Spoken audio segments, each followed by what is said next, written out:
afternoon. Hello everyone and welcome to another stream. Today I am working on this Witchblade commission.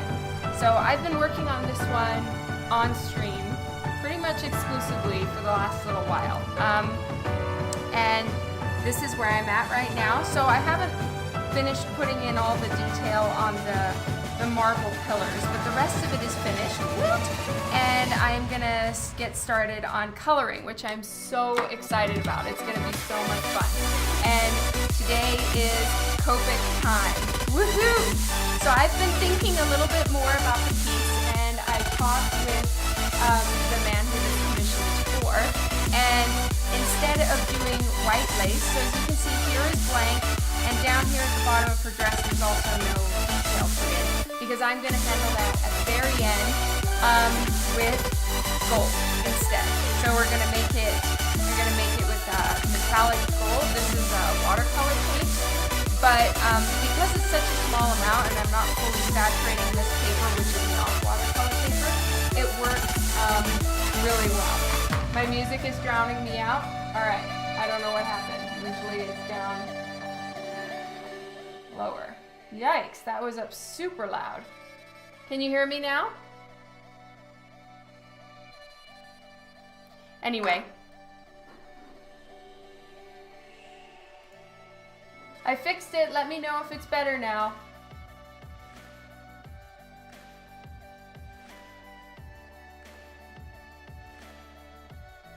Okay, good. All right, so I'm gonna be working on her overall coloring, really. I just don't need all of this information.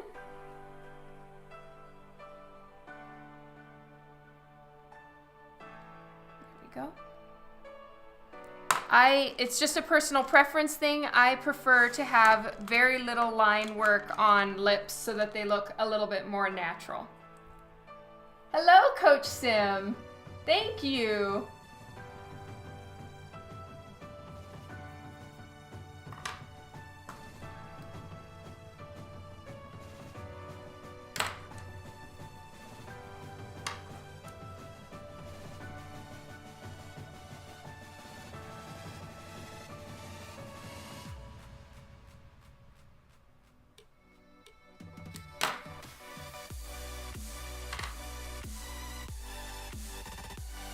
Hey, Kara, how are you, hon?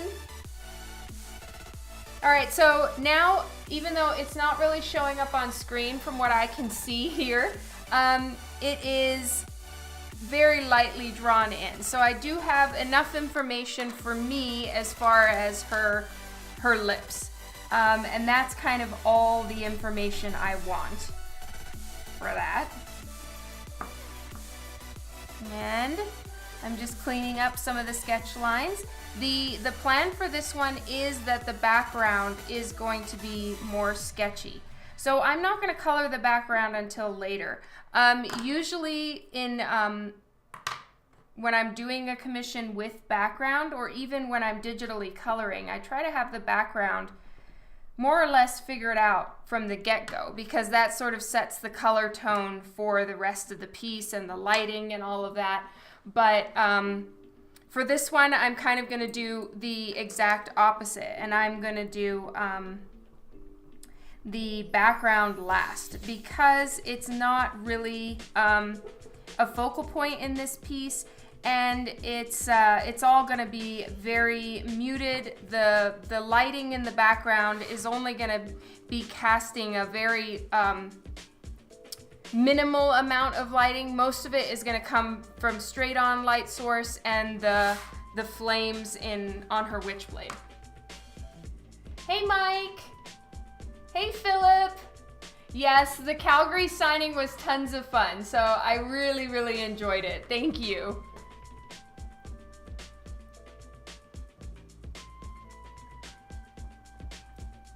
All right, and whoops. A couple of the things I need are over there. I will be right back.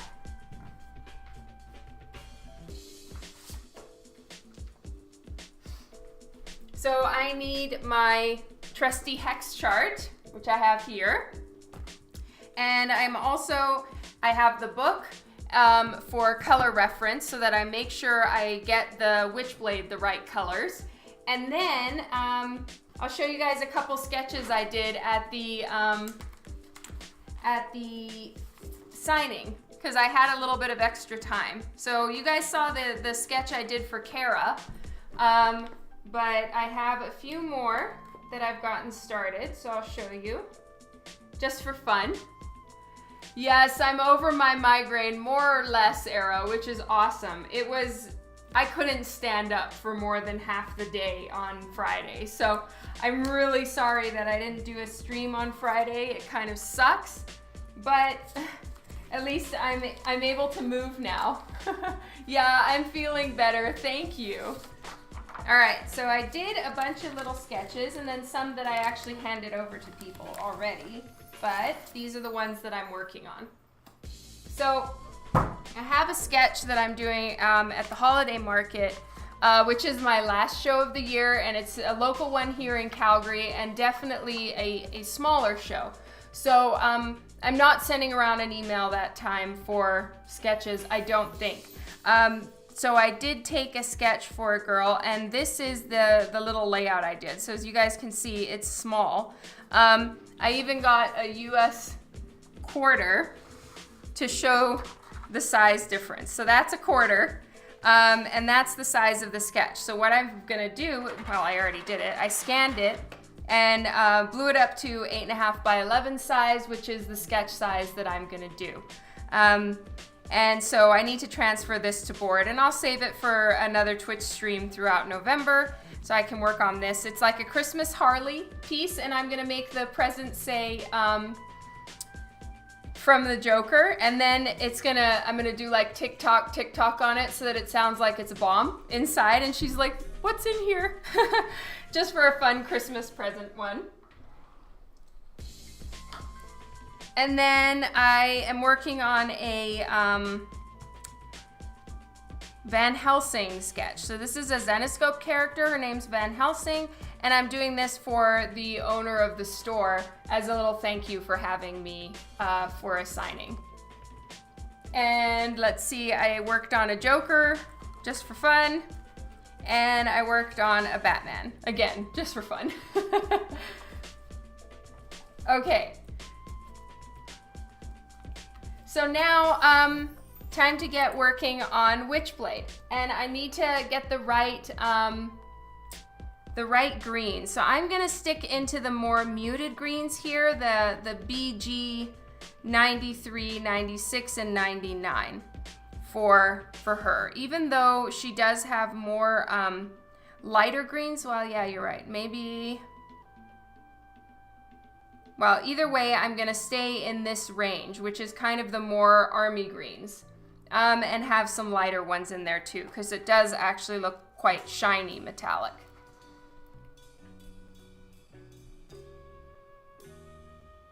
Hello, River Dragon!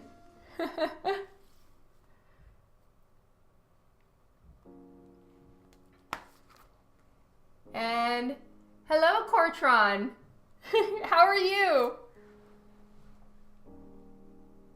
All right, so I am running out of space on my desk, which just seems absolutely ridiculous considering that I have a gigantic desk, but again, I'm running out of space. Classic, I need so much stuff around me, it's ridiculous. All right, let's get a little bit more light on this situation. Hopefully it'll work. Get a bigger desk, I know, right? Let's turn that down a little bit. All right. Hello, Champ. Champa-sama. Welcome to the stream. All right, so now I am just moving things around so that I can access all of my random items I need. And I'm gonna get a new dab pad because I've made such a mess of all the other ones.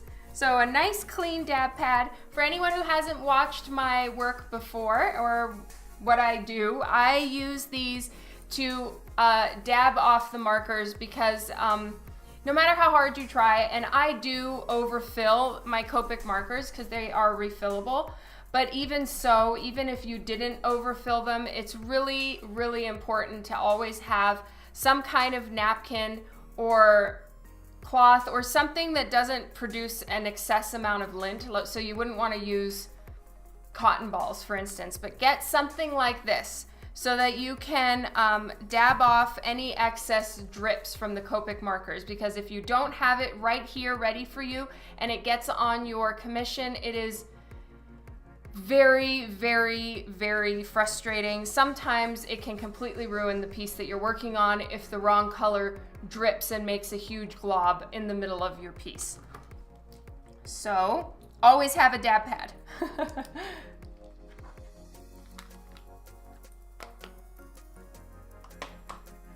Oh, hello, Scott. I can't wait to see you.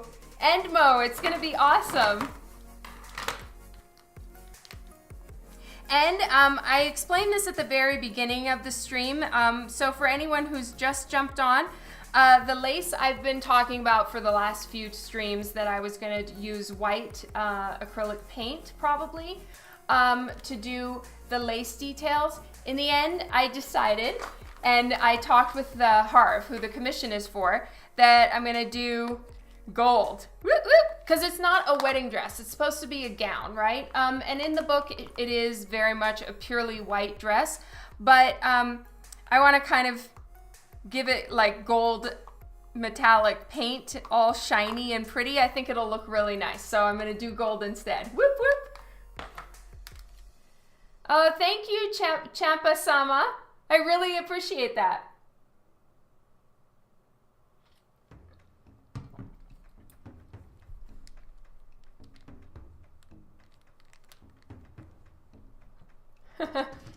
I know that one, Arrow. Though Sherlock really doesn't like to sit on my lap ever. He just wants to climb and be on the back of my chair when I'm not on my kneeling chair and I'm on my like normal office chair.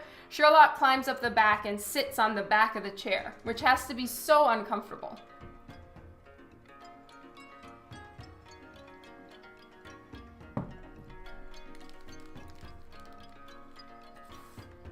All right, so first things first, I am thinking to start with all of the greens that need to be done. So that is a shit ton of green. So there's gonna be a lot of that, and working on all of the metallic portions of the Witchblade.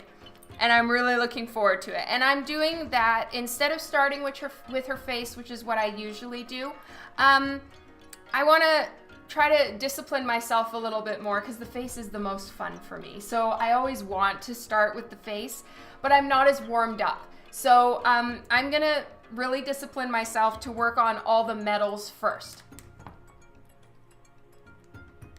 Oh, I can't wait to see you as well, Philip. It's gonna be awesome.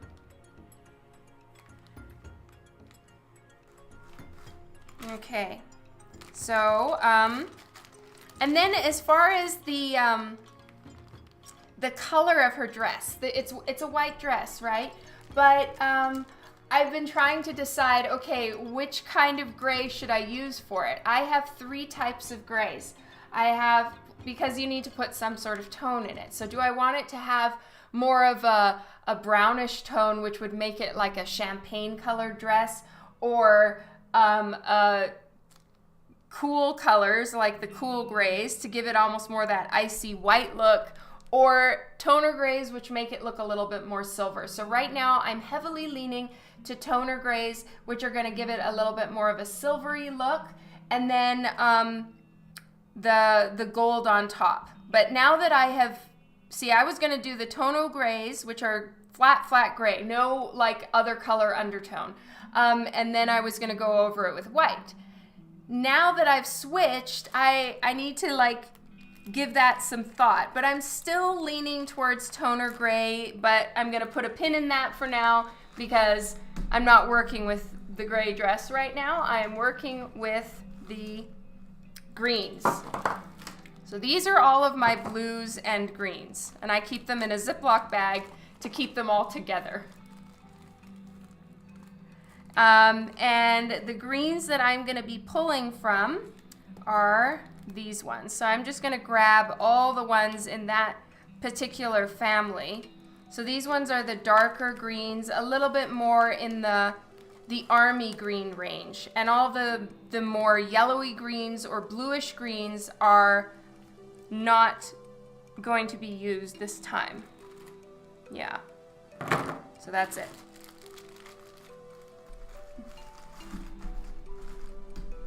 And for any color highlights that I'm going to do from the from this flame thing, which is your very typical yellow and orange flame, I'm planning to just use colored pencil to add those highlights back in at the end. And I'm kind of crossing my fingers that'll work.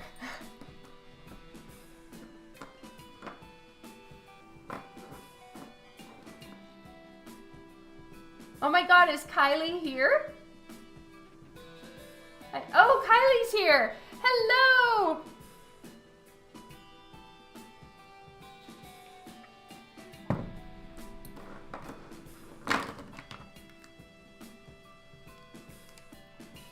Oops, I got one of the wrong colors here.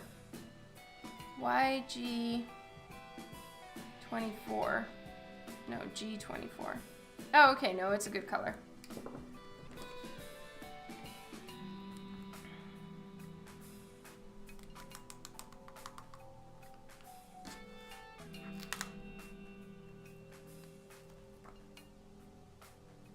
Yeah, so it's always quite green. And only rarely is it a green that's kind of a bluish green. It's pretty much always got a pretty strong army green look to it.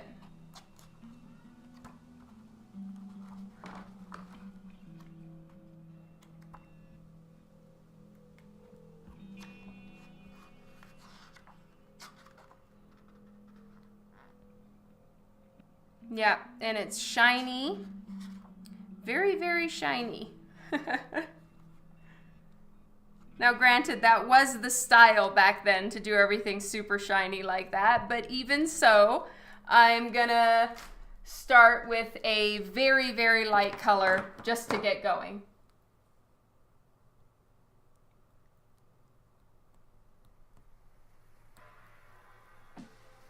Yes, muted green colors. All right, so this is what I was talking about with the dab pad.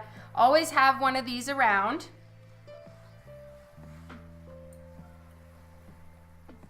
And I'm just, oh my goodness, you guys, I forgot to scan this and I wanted to scan it before I color it. All right, hold please. I'm just going to put up some little sketches here for you guys while I run and scan this. So my scanner is right over there and I am so sorry, everyone. So let's just get Photoshop open. I just want to have a copy of the scans in case something bad happens and I royally screw up. Okay, scanning first.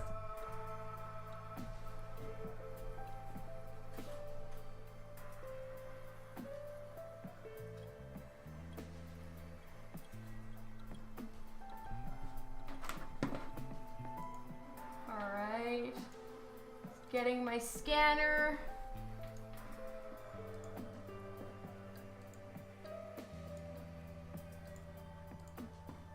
It'll just take a couple seconds. Thank you, Jessamine. So yeah, these were just some sketches I did yesterday while I was at the signing. And I got to hang out with Kara for a few hours, which was awesome.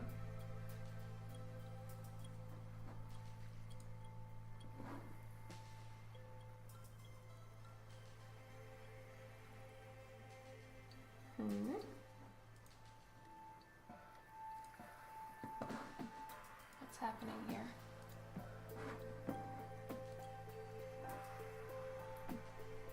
Yeah, it's a Harley Christmas one. And she's holding a little Christmas gift to her ear, and it's making like the tick-tock sound of a bomb, a little time bomb.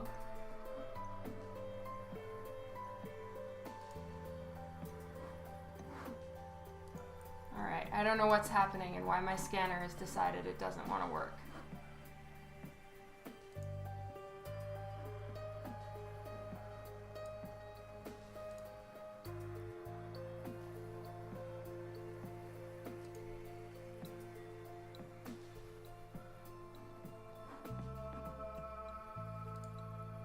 Alright, I'm gonna have to restart.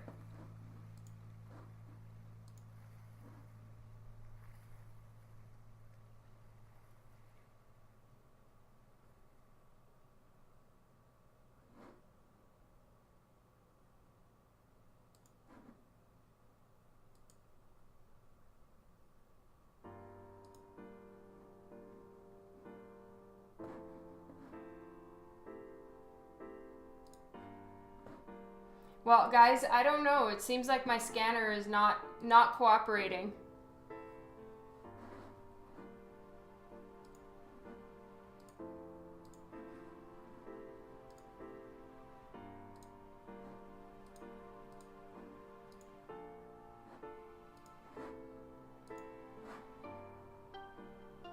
So, Dawn, how many Reese's Hot Chocolates make an acceptable bribe to win the X?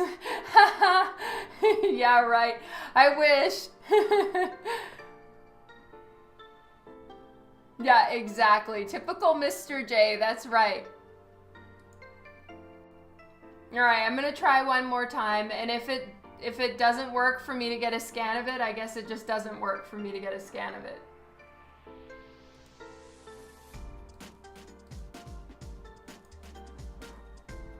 I don't know why it's just decided to stop working. I've had this for years.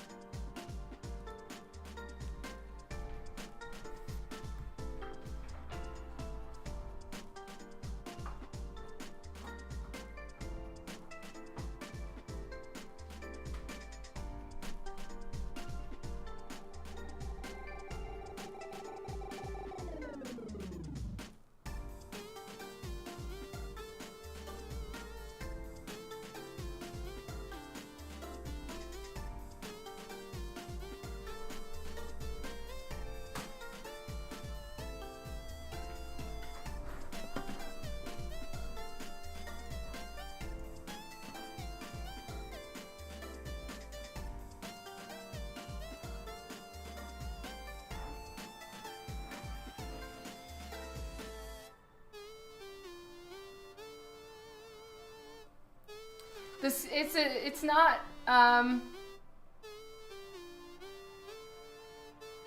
yeah, it's not a Wi-Fi one. It's hooked up.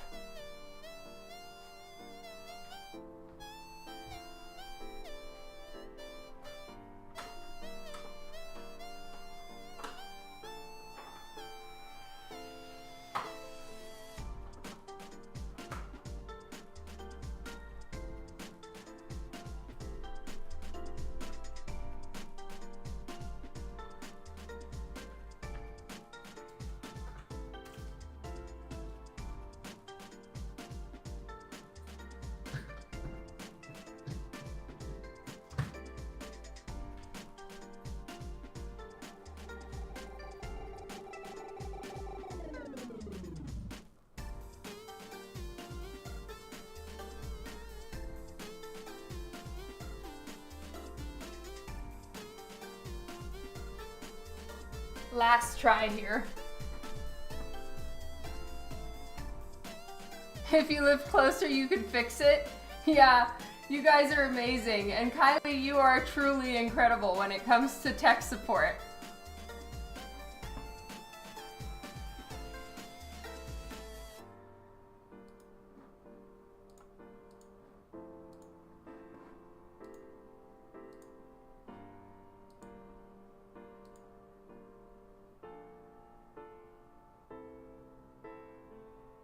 Alright, well, it says it's preparing the image to scan. Hopefully it'll work.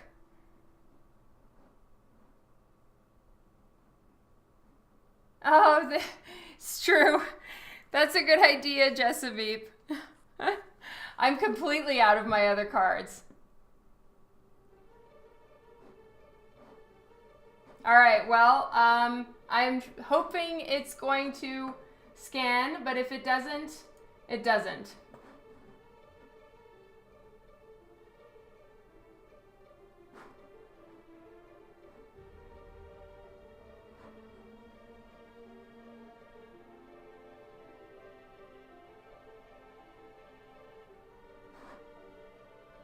Nope, it's not scanning.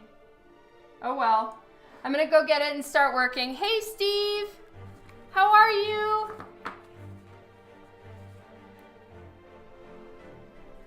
All right, I'm gonna go get the piece.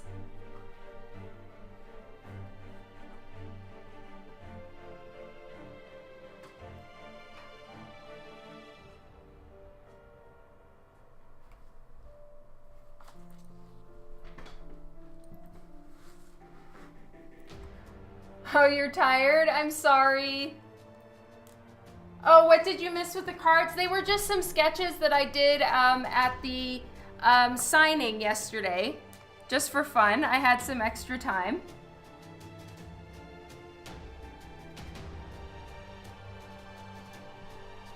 So I'm just gonna do an underpaint of this light green.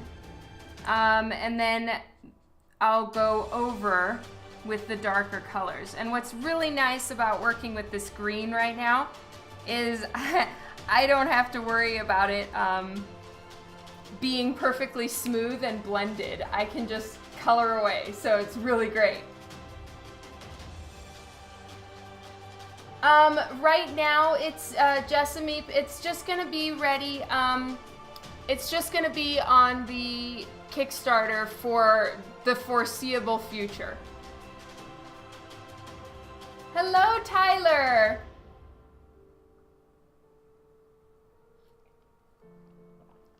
Thank you, Steve! Yay! I'm glad you liked the background. Oh, you assume silvery gray? Here, I'll show you. This is an inside page of the Witchblade Origins 1. So this is the color of it, and then this is the front. So it's green. Oh, it looks kind of silvery gray on the camera. Maybe you can see it a little bit better here. And even so, the colors are getting a little bit thrown off. It's considerably more green than it looks on my screen right now. Think metallic army green-ish.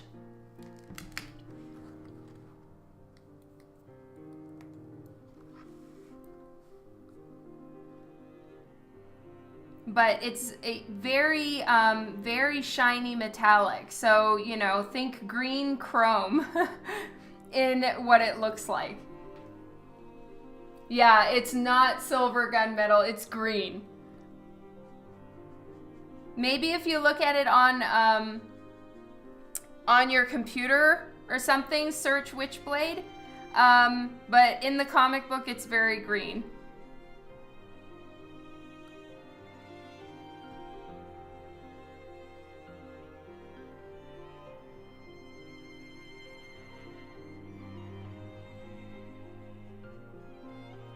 So this is the undercolor. This is pretty much just gonna be the highlight color once all is said and done.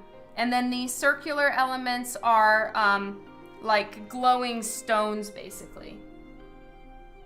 Oh, you're trying to find this issue? Yeah.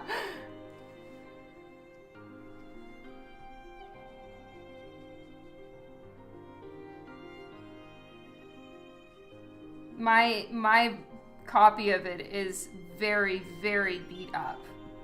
And I've taken good care of it. It's just that the binding is, something is wrong with however it was bound. Because it's just not like a normal book. As soon as I opened it, it started all falling apart. Maybe I just got a bad run or a bad book.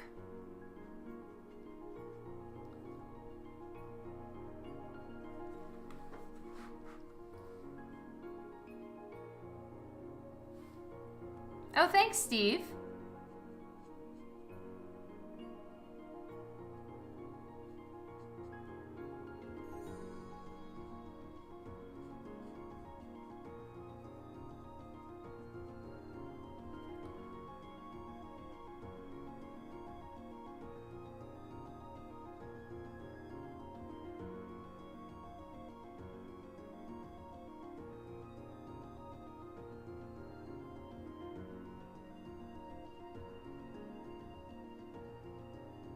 And this will really help show up the parts that I intend to be skin, and the parts that are torn up cloth, and then the actual portions that are the Witchblade.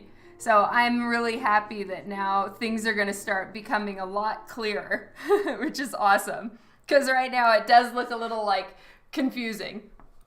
Oh, hello, Keeman.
Harding from the couch. Oh.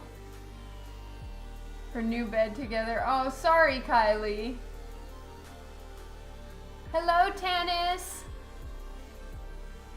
I leave on Thursday in the afternoon. It's not a very long flight for me, which is awesome.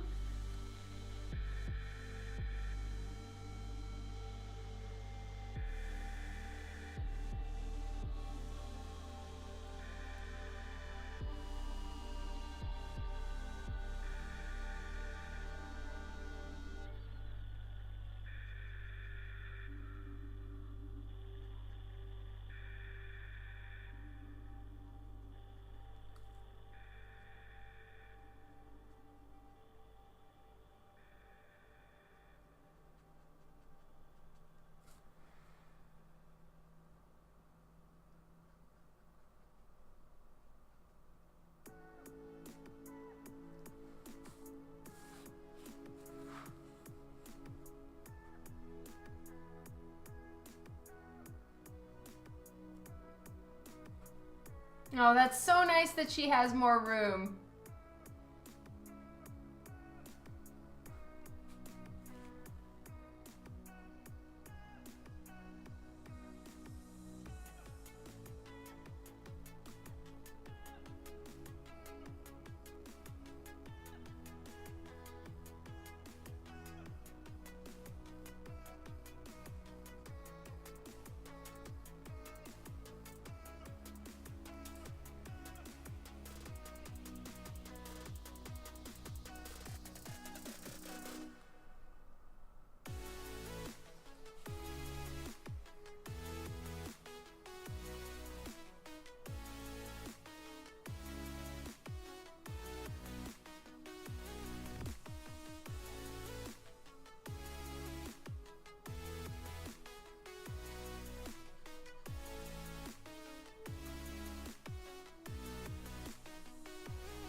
So even though there's tons of little detail bits on this piece, it's not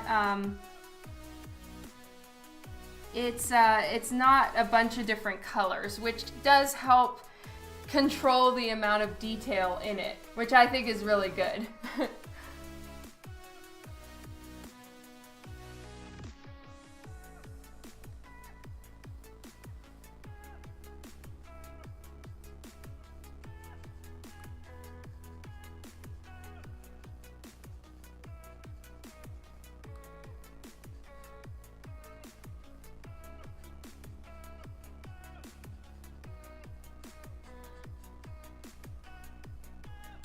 So I'm almost done with the overall green underpaint thing, and then I'll get going on the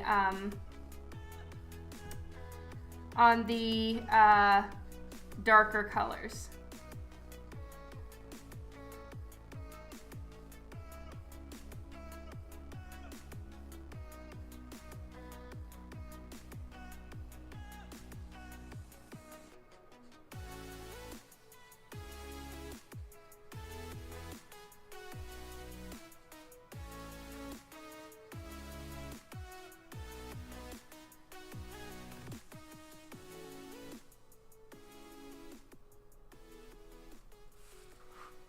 No, almost done here. Hey, Lino!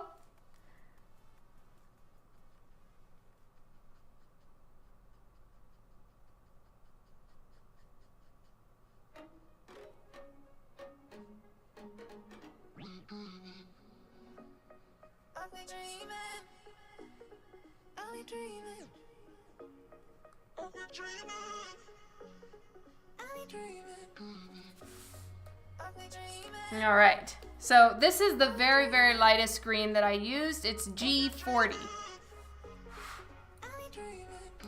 Think of it like a really creamy pistachio ice cream color.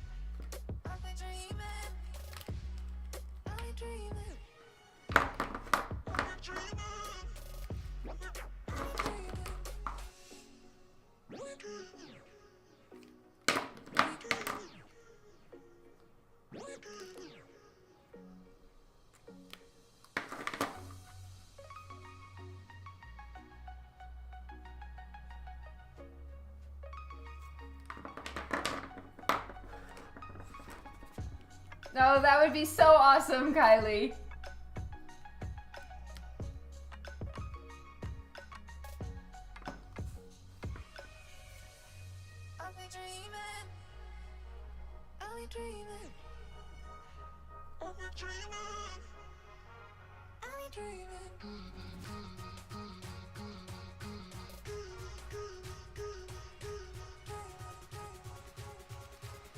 Alright, I need the G40 again to blend some of this.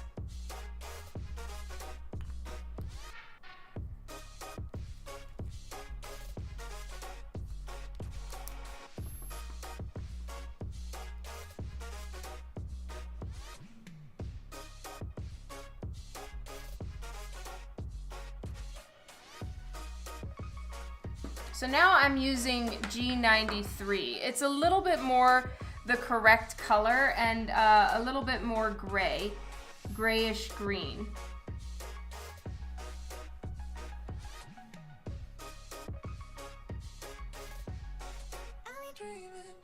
And I'm gonna put some of the shadows in first, and then I'll blend them. I'm gonna try maybe just using two tones here, because some of the other ones were just looking a little bit too strong green for me. I don't know. So I'm just gonna try these two for now. It's not this one. It's G40 and BG93. It's like a green gray.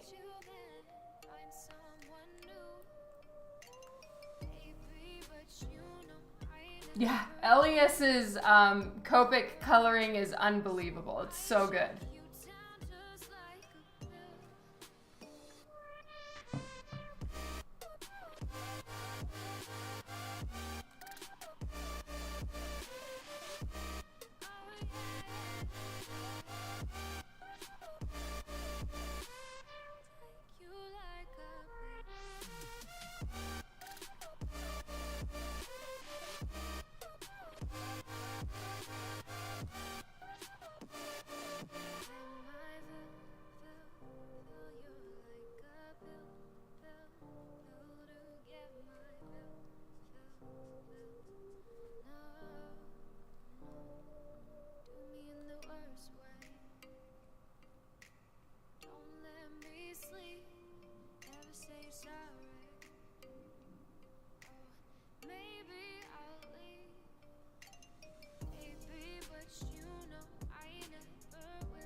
So I'm making it darker in the center of her fingers and then lighter on the sides because that's where the flame color is going to come in.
Okay, I'm gonna zoom in a little bit more so you guys can see what I'm doing.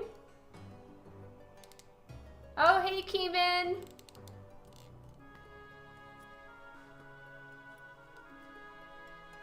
And I'm gonna turn it a little bit over to the side.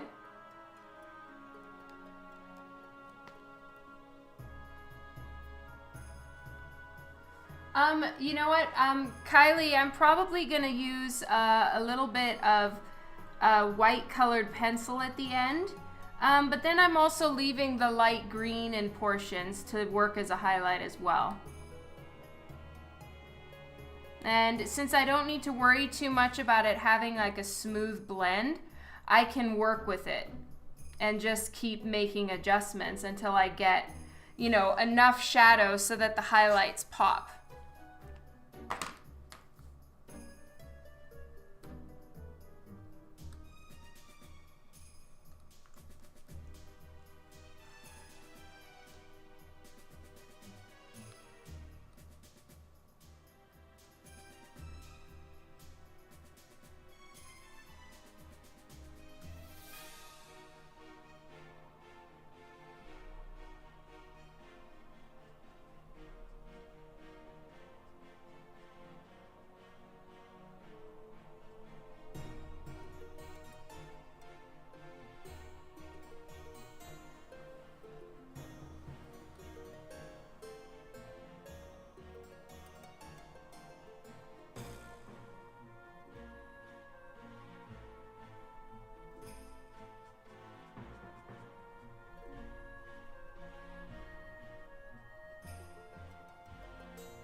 Alright, and then this one is a slightly darker green. I'm going to start doing a few darker spots.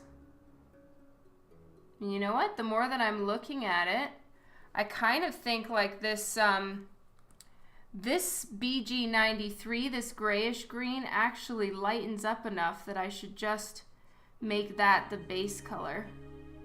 So I'm actually going to go over everything right now and make it the base color. So it's got a little bit of a lighter green underneath it, which is great. But I'm going to go ahead and color with this guy everywhere. And any parts that I want to be super highlighted, I'll use the opaque white tin or colored pencil, kind of a mixture of everything. Because this isn't a super light, bright drawing. Think more like a, you know, the way that a ballroom is, where, you know, there's no real direct lighting. It's all somewhat soft. It's not candlelit per se, but, you know, it's not like extremely bright either. And I think I'm going a little too light with the Witchblade. It's not sitting well with me. So I'm gonna go ahead and put the green, this grayish green, down everywhere. Yeah, that is way more the right base tone.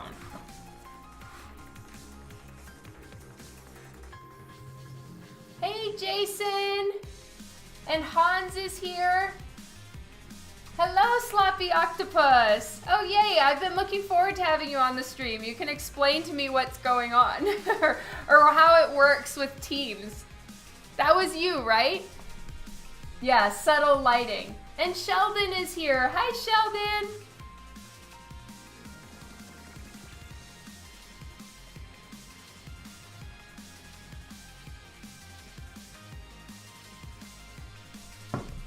Yay! Alright, so now I'm using G85, which is like the next... No, it's not. Hold please, everyone. Alright, so these are the colors I'm using now. I am using BG 93, 96, and 99. And those three actually are going to be the final ones that I'm using for all of her stuff. So the base tone is going to be BG 93, and then these ones are the shadows for wherever I need them.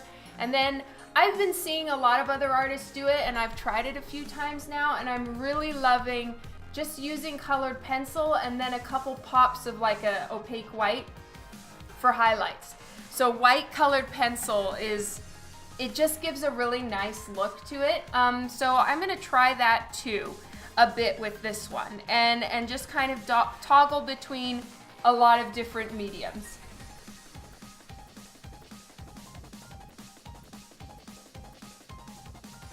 Oh, well that's really cool, Sloppy Octopus.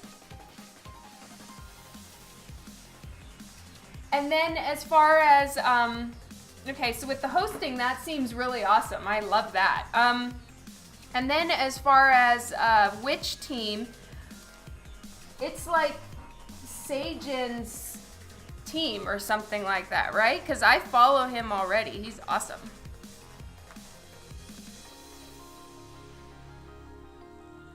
And how do I need to ask to join, or how does that work? Or were you inviting me?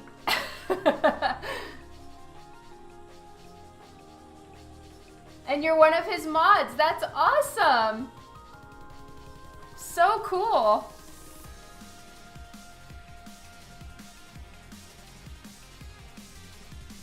Well, I am very down for that. If you guys would have me on the Art Insomniacs team, I would love it.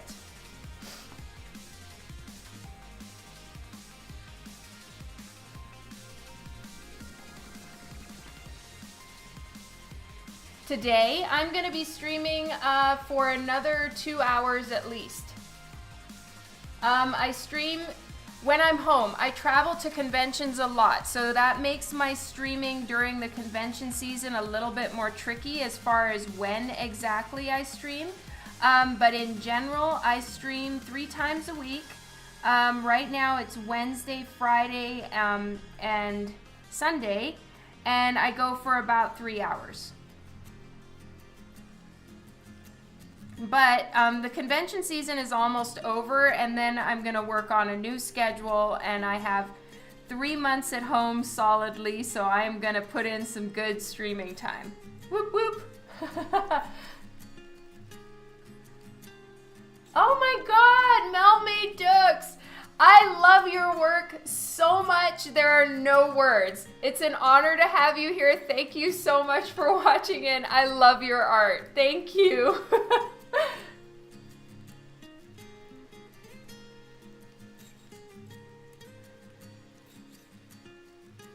Okay, so I am using BG96 right now to start putting in some darker tones, and then I'll use BG99 to add in the final really deep tones.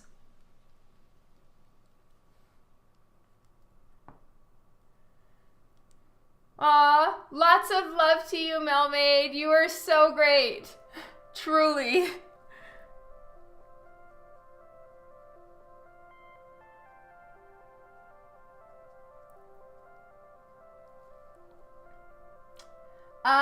Hans, no, I am not gonna go to the expo in March. It's like running very shortly after Emerald City Comic Con, and I am already booked for Emerald City, and then the following week is C2E2 in Chicago, and I signed up for that one too, so it would be kind of hard for me to get to Vancouver as well, so I'm not going to Vancouver.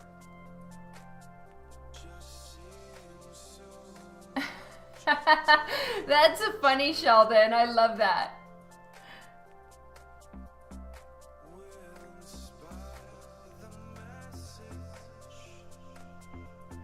All right, now this is BG93, which is the base tone color that I'm using now. But when I place it on top of itself, of course, it gets a little bit darker. So it's really handy to just be able to shade certain areas that don't need to get really dark with the same color that you were already using.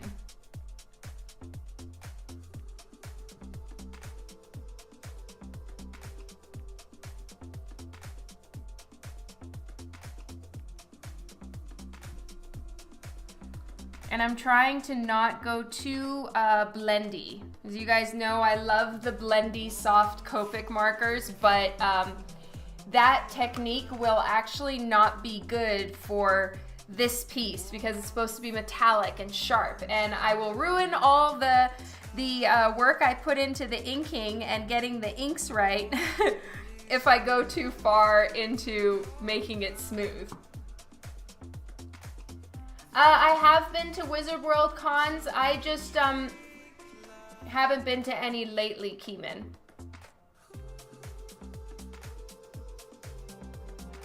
Jason, this is a 11x17 commission. I was trying to get it scanned, and my scanner just died on me. So I'm coloring it without having scanned the inks. But yeah, it's a commission. Oh my goodness! Thank you, Sloppy Octopus. I'm so excited. Yay! And I'll go and start working on all of the hosting and auto hosting and whatever else I'm supposed to do to be a good team member. Yay!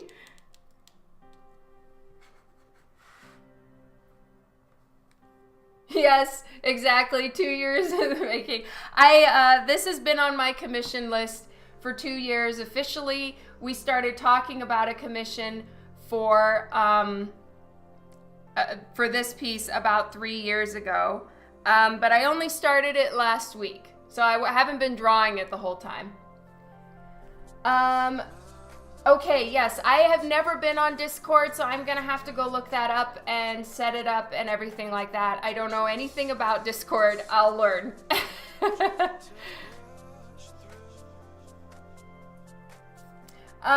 As far as taking a picture of my inks, I did as for my going live announcement, but it was covered with Copic markers. So I have no scan. It's kind of making me feel sick.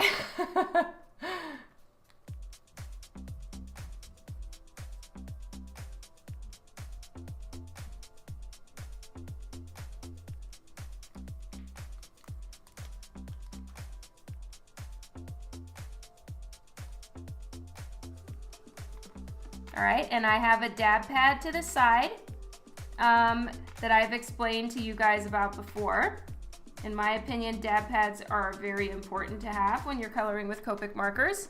And what I mean is this, and you just dab off any extra or excess ink, because Copic markers, sometimes everything can be going great and then all of a sudden it fills up and pools and makes a huge mess on your piece. You just gotta watch out with that with Copic markers.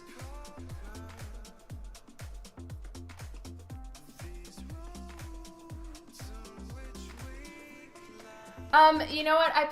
What it is I need to restart my computer or something like that. Yeah, I don't know what happened with my scanner. It just didn't want to work today. Yeah, I did put one big window behind her.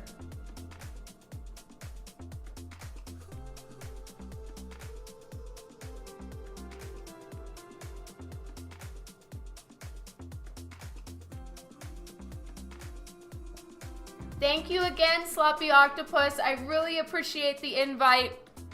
I am new to Twitch, relatively. I think I've been on Twitch for what, 2 months?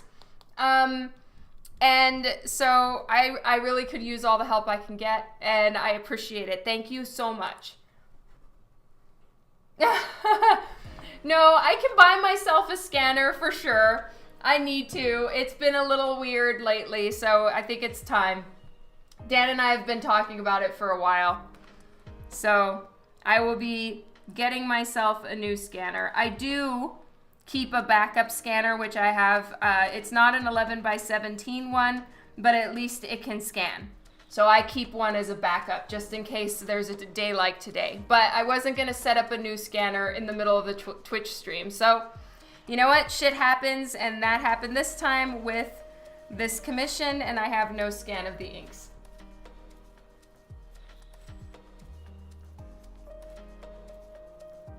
I don't, Sloppy Octopus. At least I don't think so. And if I need to, I will get all of that done. And even though I'm not exactly the most tech-savvy human being, my husband is very much a tech-savvy human being, so we'll be good.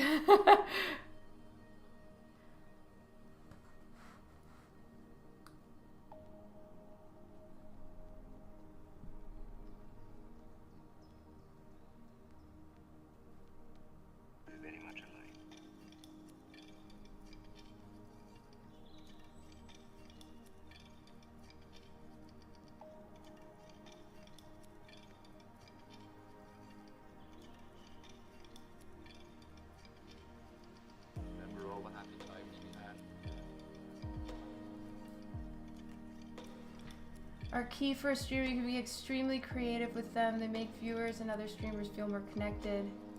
Okay, thank you for the input. I'll be sure to work on that. Very much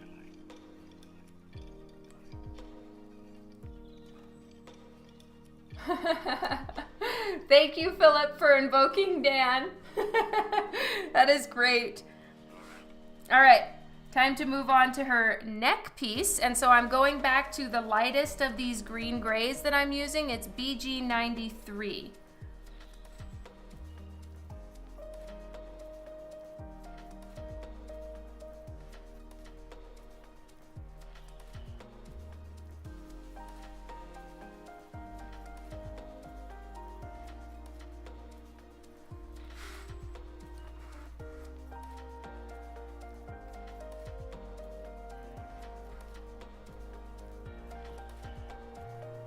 Thank you so much, Sloppy Octopus. Lots of love back to you. I really appreciate it. Have a good one.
No, that's so sweet, Kylie.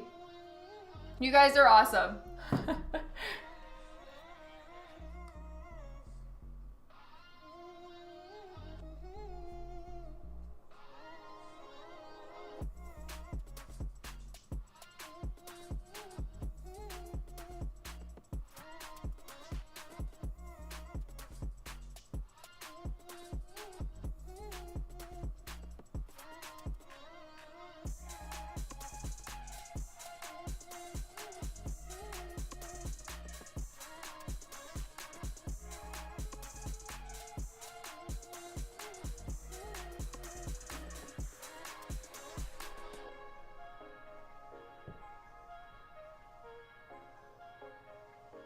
I agree with Sheldon. The blank paper or the white paper blues or blank paper blues are rough. I had it twice last week, and you know, it's just so hard to get started. And I really agree with Sheldon. Literally just start drawing. Sometimes it's like you're not feeling like drawing, or you're hitting a block and it's not working. Switch to something easy. Print out something and color it. Just anything to get you going, because it's that blank paper that can be intimidating almost. I was intimidated by this piece for sure, but now I'm going with it, and then it's fun again, and it's just to get past that part where art is feeling like work and get it back to being fun. Put on a TV show that you enjoy and have it in the background so that you're still drawing. Otherwise, the art's gonna be gnawing on your brain while you've got your TV show, and you just kind of feel like, oh, I'm just being a vegetable here. So that really helps too. For me, I found really, you just gotta push through it sometimes, but that's just me.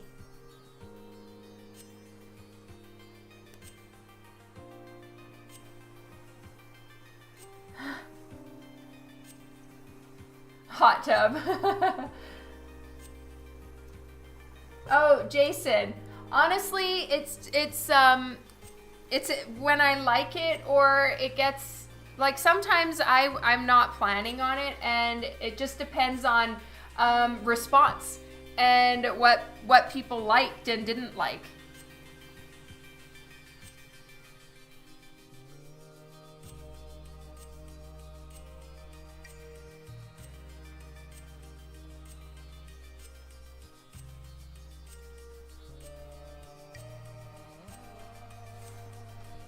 So now I'm trying, you guys. I don't know how it's gonna look, and in the end I might have to just not do this, but I'm trying to sort of leave some parts with just the really light green and see if it works to almost do it cut style.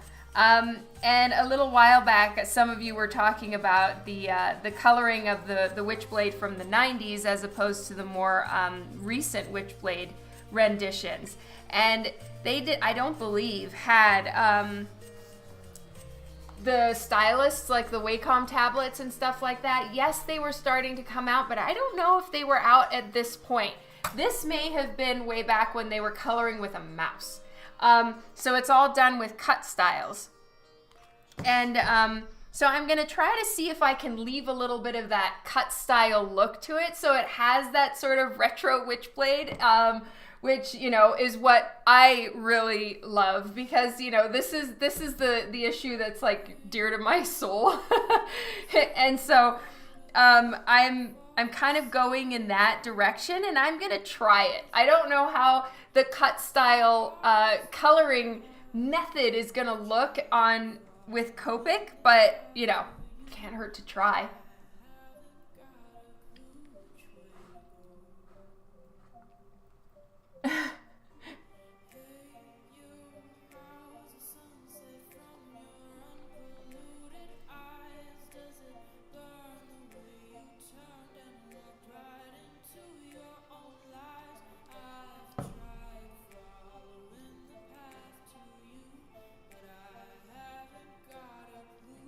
Oh, Kylie, it's where it was all done by selection tool. So instead of using like a blending brush or an airbrush, it was done with lasso cuts.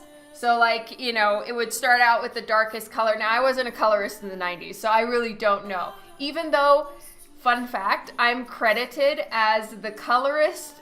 If you look on my comic book database listing, I'm credited for a 1982 Punisher comic as the colorist.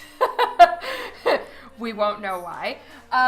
So yeah, even I was not a colorist in the 80s or the 90s, but they did it with lasso, and everything was kind of shaded with cuts, lasso cuts, because they didn't have blending brushes and stuff like that. Yeah, super time consuming, 100%. And a lot of it was lasso and the gradient tool. Good times. And that's from what I understand. Again, you guys, I was not a colorist then, even though I'm credited as one.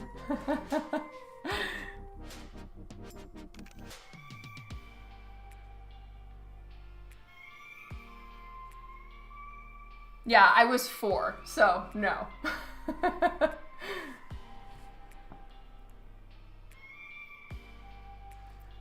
Whether I'm like the most awesome prodigy ever, not.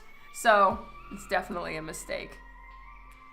Pretty cool though. It's my Marvel credit that I don't even deserve. Hey Jeff!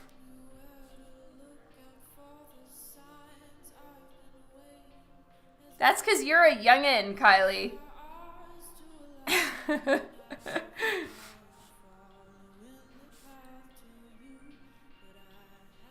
Yeah, time travel.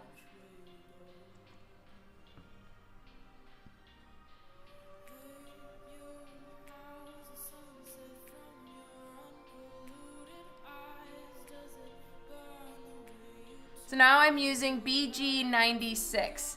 And it is definitely having its moments where it looks too full. So I am using my dab pad a lot.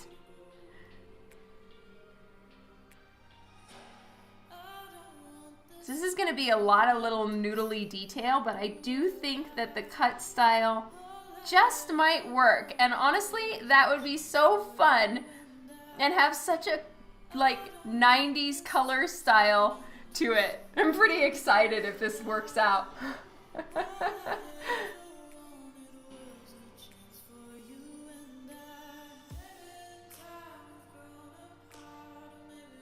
You can't find covers. I don't know what you mean, Pat Jinx.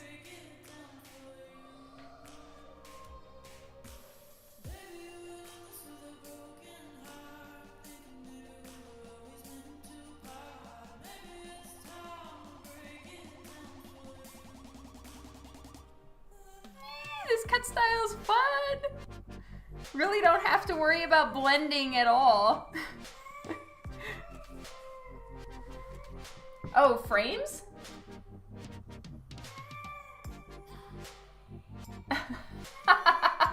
That's hilarious, David.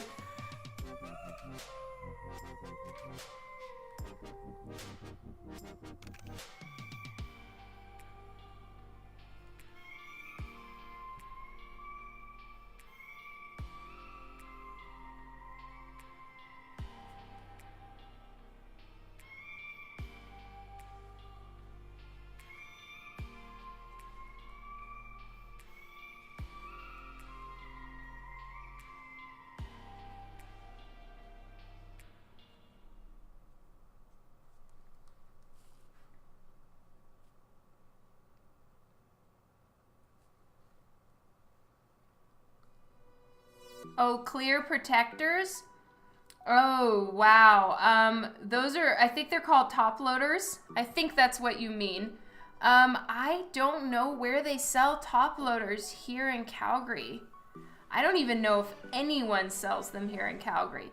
My best guess would be to talk to your local comic book store, whichever one is closer to you, and ask them if they ever bring in top loaders.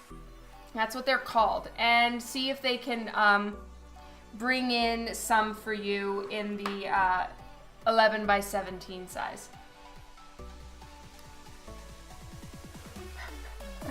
Yeah, exactly, Jason. Thank you for backing me up.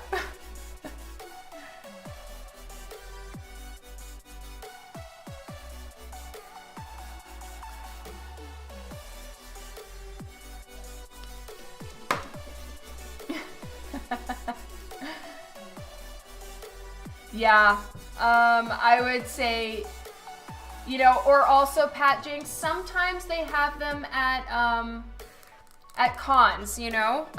There will be a store, I would imagine you'll find some at Calgary Comic Con.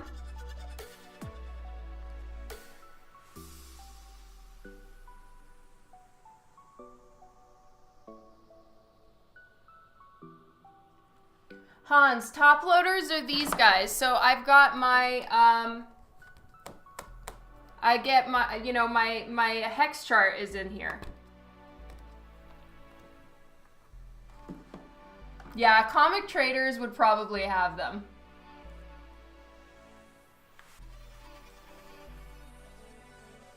Or Red Skull. It depends which comic book store is closest to you.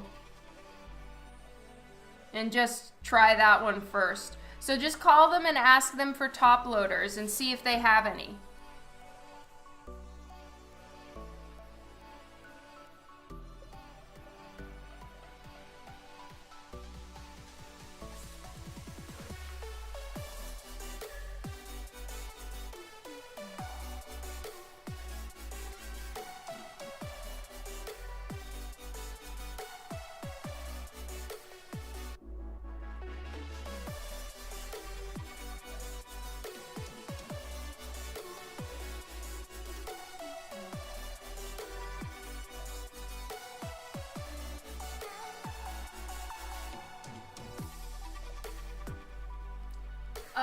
Sheldon, you can get it on sandyalnock.com right here. Just look, it's SANDYALLNOCK.com, and then you'll find the hex chart and you just buy a downloadable PDF. I cannot recommend it highly enough.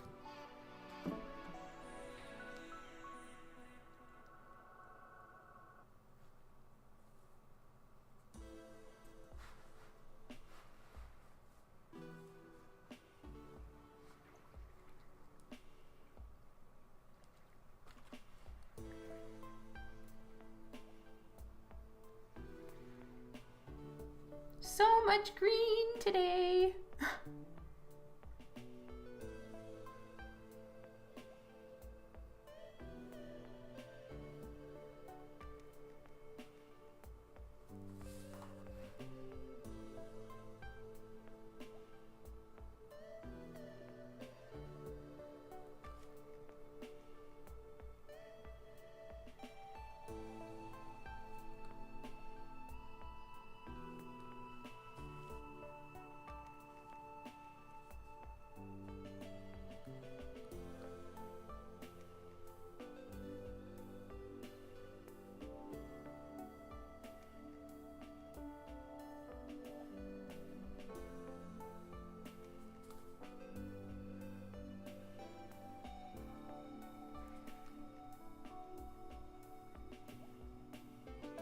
I thought I had the hex chart listed on my tools. Do I not?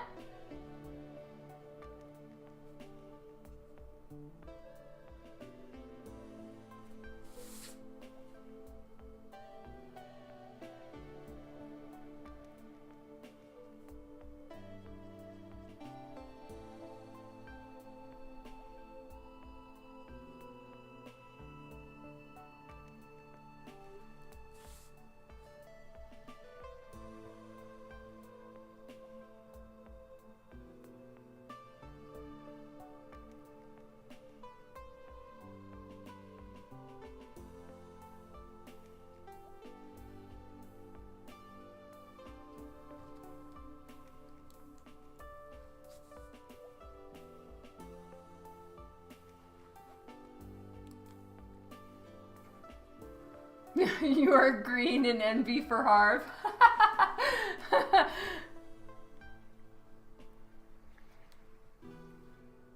No chart. All right, thanks for the heads up, David. I'll try to fix that. why is it seeming so dark? Like, it is so, so bright in here. Like, guys, is it looking really dark to you?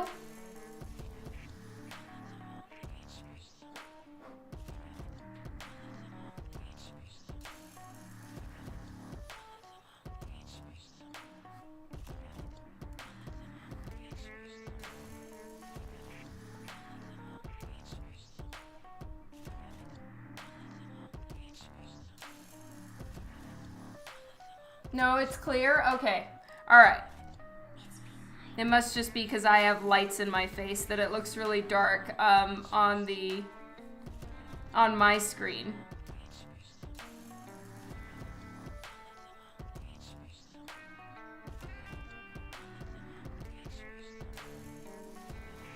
All right, so right now I'm using the darkest one. It's BG99.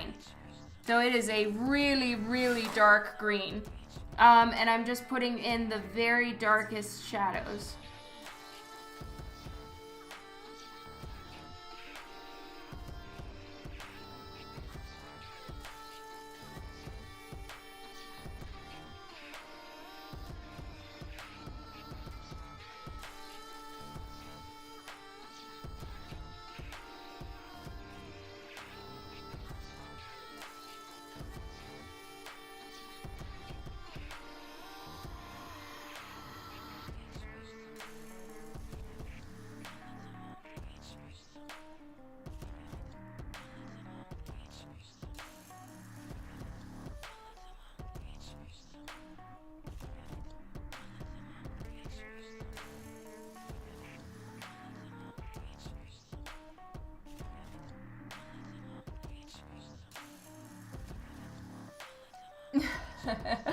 That's funny, Tanis.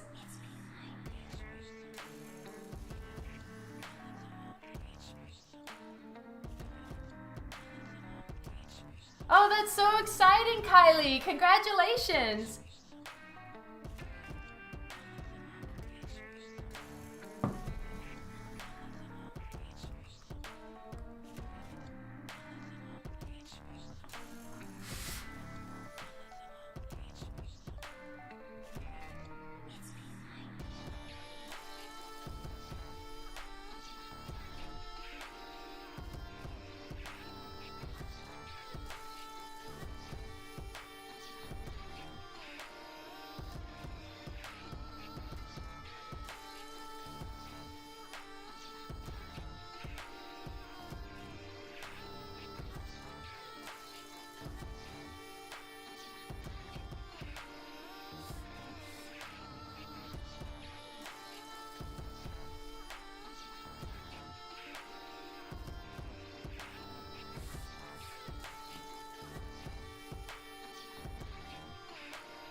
Yes, all right. So it took me a couple tries, but I'm happy with this now. So I'm gonna zoom in a tiny bit so you guys can see. And this is, I'm gonna straighten out the camera. This is kind of the cut style. So I'm not blending it. I might be too close. I'm gonna stay as still as possible. All right, so I'm not blending it, I'm just kind of doing the cut style, and that gives it the shiny look, but also has the, that sort of sharp, jaggedy look to it, and that's what I'm trying to do. And thank you for the follow. I just missed your name. Bummer. Started with a Z. Thank you so much for following me.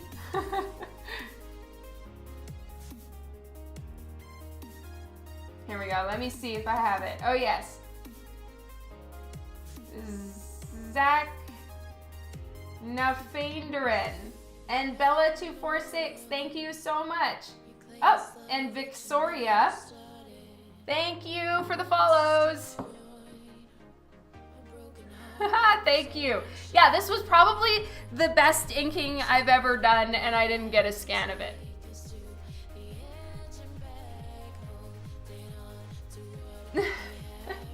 Thank you all so very much.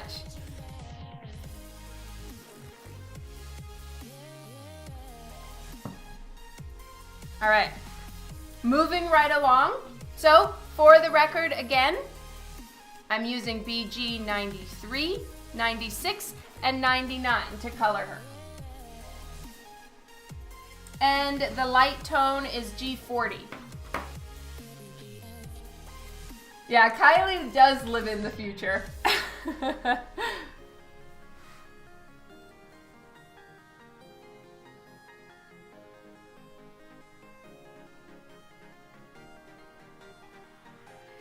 Some more cut style here.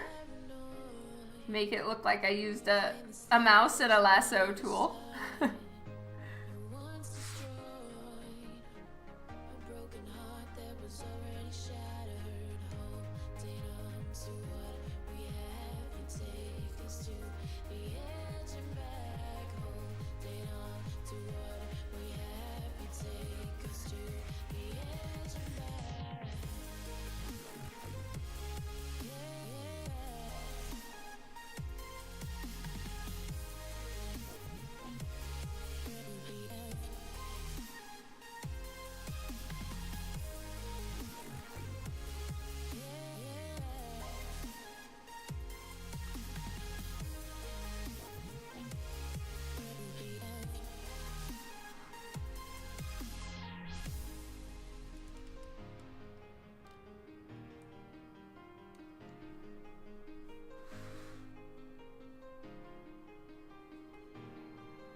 All right, so this is BG 96.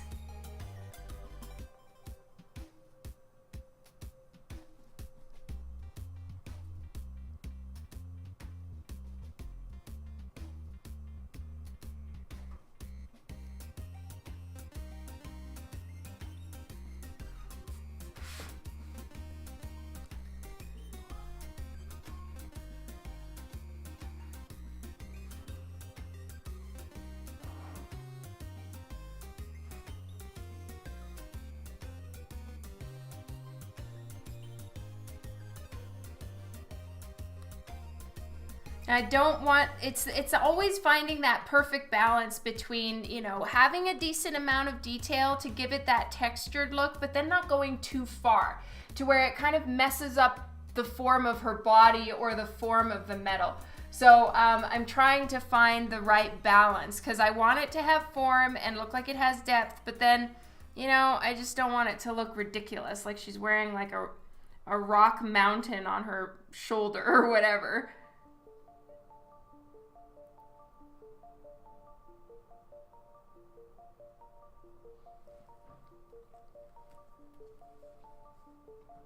Hey Gabriel, glad you could make it.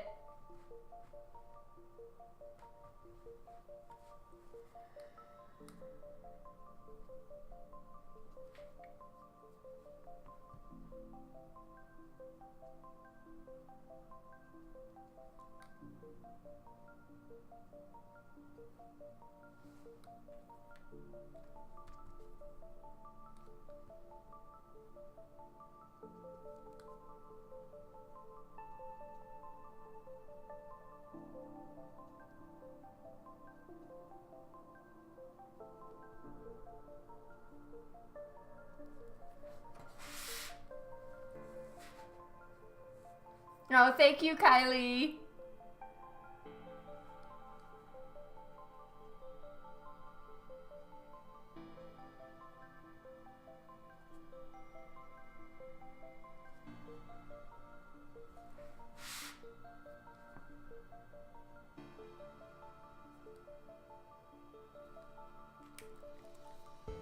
All right, now I'm using BG99. Dab pad always at my side. I just don't have it on the paper because sometimes it can bleed through. And then you've done the one thing you were trying to avoid by keeping any Copic marker bleeding off your paper. So it's over to the side, but you can see all the little green dab padding I've been doing. Oh my God, itchy.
Any guest appearance of Dan?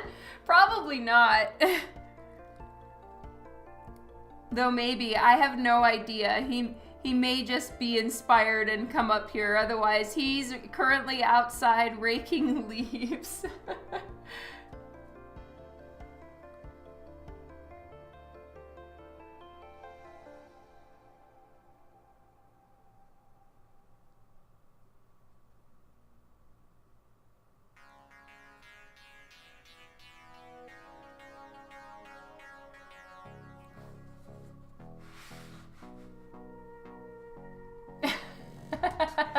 Yeah, me too. I still have the Dark Manhattan original. I want to keep it.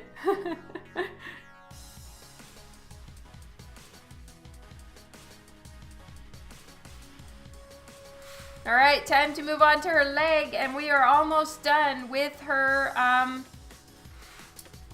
the Witchblade. Whoop!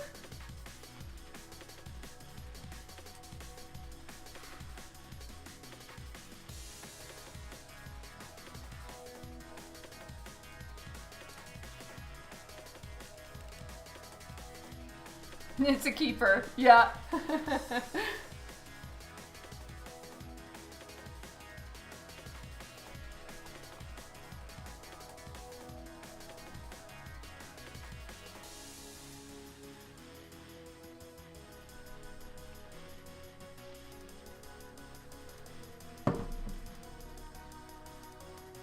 All right, back to BG93. I don't know if anybody wants all the color information as far as what I'm using, but I'll just tell you just in case someone is interested.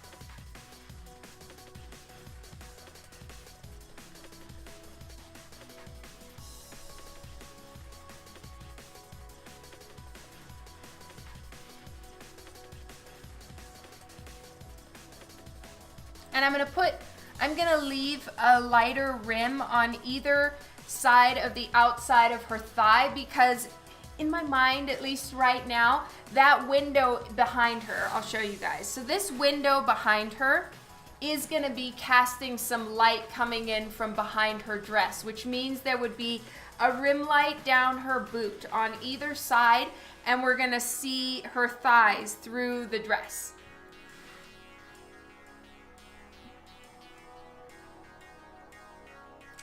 What a clever boy. Honestly, I don't know what extra life is. Okay, I will assume you want the colors.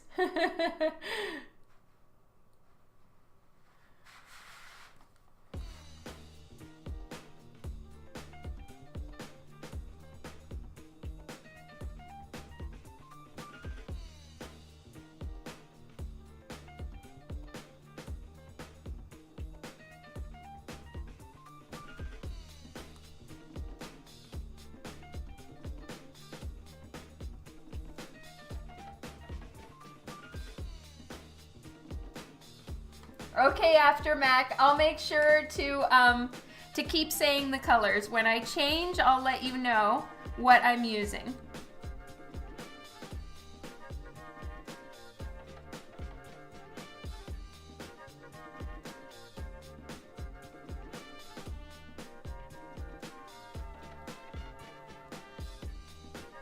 So all these little parts with the darker color, I mean, oh, ridiculous. Okay, starting over. All the parts with all these little horizontal lines in them are the same color. They're just inset a little bit. So there's gonna be darker shadows and stuff like that. I don't know if I will know, Jason. Because Mike Chrome draws the interiors for that one. But for sure you could try. Clarify for charity for children. Oh, a 24-hour marathon. I don't know if I could do that. I can't. I'm gonna need to work up to that. Right now I am at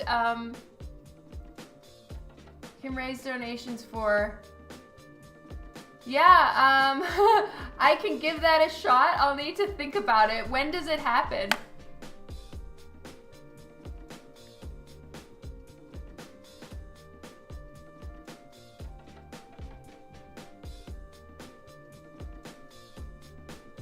Yeah, Mike does the interiors for Ancient Dreams. Yeah, lots of buckets of coffee. Oh, see you later, Hans.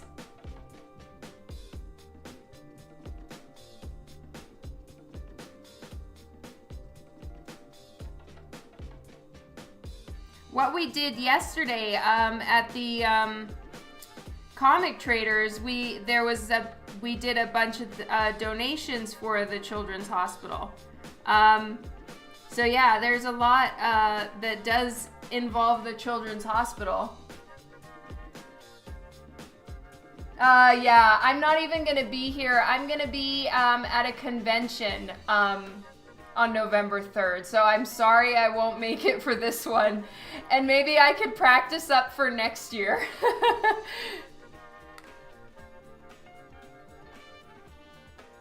Yeah, it's really hard for people with kids and family. I'd have to leave big segments where I'm not there and it's just dead space because I have to go pick up my kids from school. I have to go drop them off at school. I have to, you know, make them food. It's a little harder when you have a family, that's for sure. But that doesn't mean that I have any aversion to doing things for charity, which I do. This coming weekend, I'm gonna be doing some art for Hero Initiative in in Tucson, Arizona. So it's just the 24-hour one. That's a tough one. Yeah, they sold out of all of that.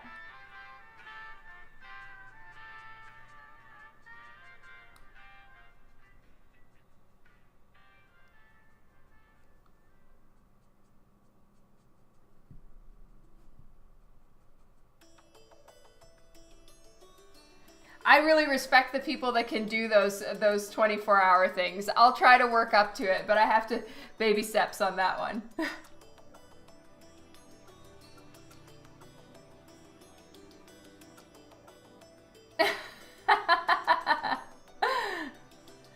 Well, I think it's super cool. What a clever boy. I only heard about doing 24-hour streams like a little while ago, and I'm just like, holy cow, how does somebody even do that? That mad respect. And is it required that it's 24 hours in order for you to take part in it? Yeah, I'm doing the coaster sketches, Scott.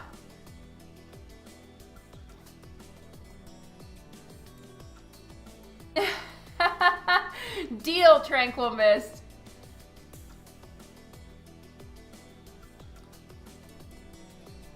Oh, I hope What a Clever Boy is still on. I want to know if you can take part without having to go for 24 hours straight. But maybe 24 hours is like the requirement.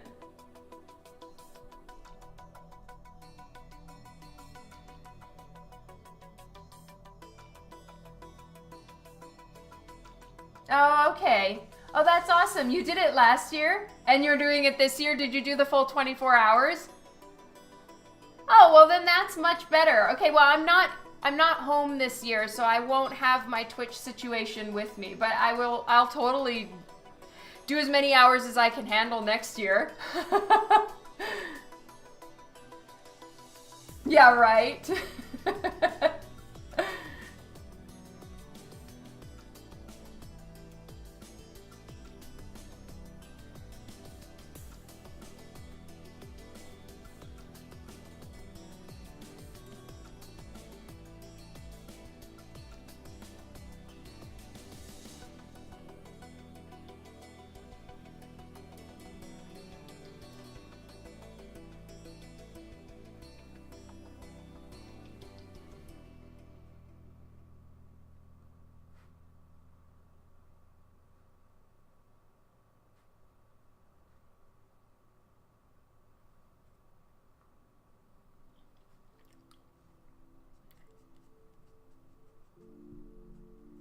Jason, I thank you so much for liking the cover for issue 8. That is awesome. As far as the Divinica issue 5, as far as I know, I'm supposed to be starting on that very soon. My guess though is probably in the new year. And then as far as Ancient Dreams issue 5 and why it's not on Rothic.com, I don't know. I'm so sorry. Oh, what a clever boy. Thank you so much for following me. Yay. Yeah, it was hard. That is so cool. That is so cool. Well, I have mad respect for you for managing 24-hour stream. Holy. Well, I'll definitely start trying to do longer streams than just 3 hours. That's my goal for next year, is to kind of manage longer ones.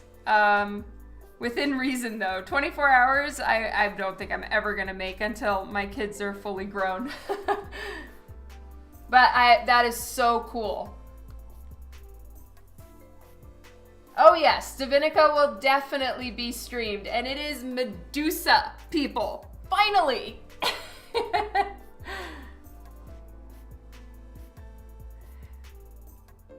Is Tom on here? Where's Tom? Oh, thank you, Jason.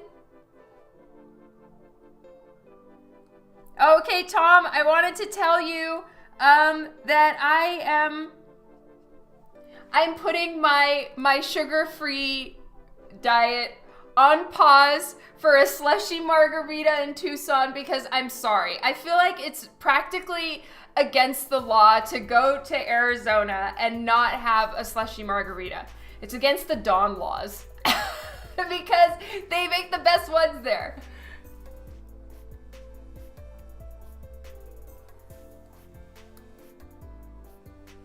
All right, what I do is more physically... You think what I do is... I don't know if it's more physically demanding. What a clever boy. What do you do? Do you game?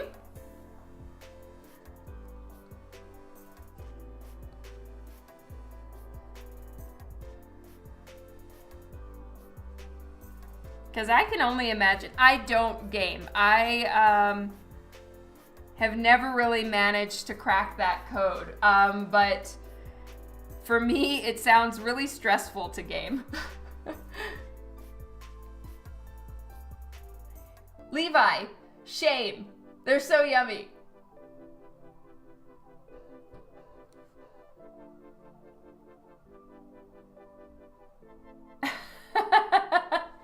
No, I am not someone that drinks more than about one drink. Games for the marathon. Yeah, well, that's pretty freaking badass. 24 hours, holy. That is intense.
Tom is so awesome. I can't wait to meet your fiance as well. That is gonna be so much fun.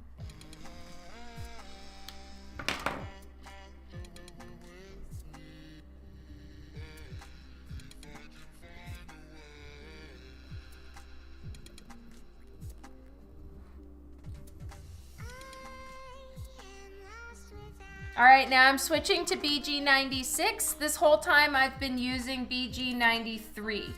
Now we are moving on to 96 to start putting in some of the darker shadows. And that really helps to add some of the texture.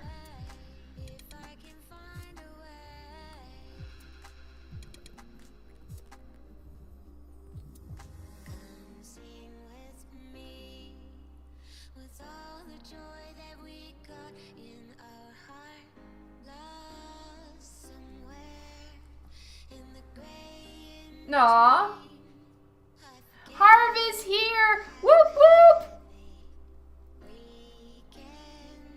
Oh, she sounds awesome. I'm so gonna like talk Christmas decorations with her, and oh, it's gonna be so fun. I cannot wait.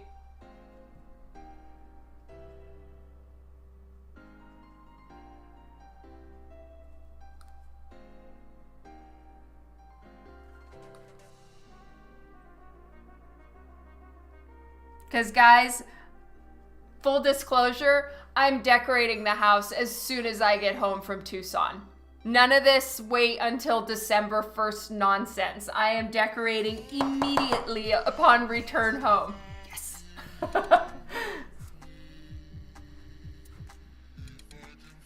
Oh, hey Mike.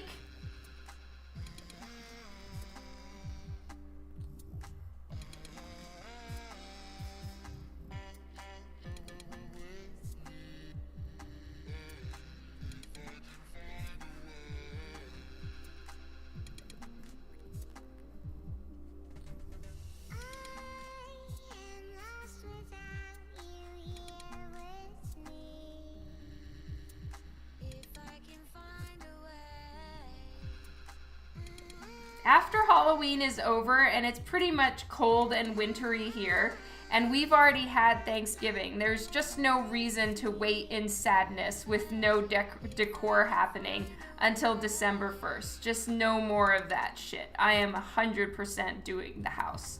And it gives me more time too, because you know, it takes so long to do Christmas decorations. So if I can just do a little bit,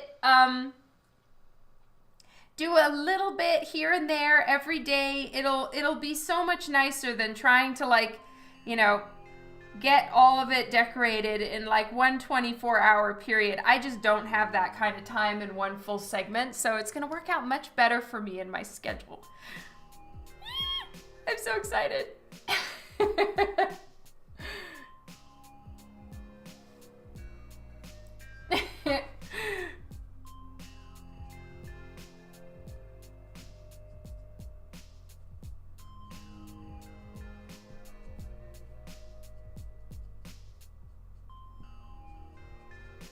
Plus, the house has to be all decorated before the Christmas Twitch party.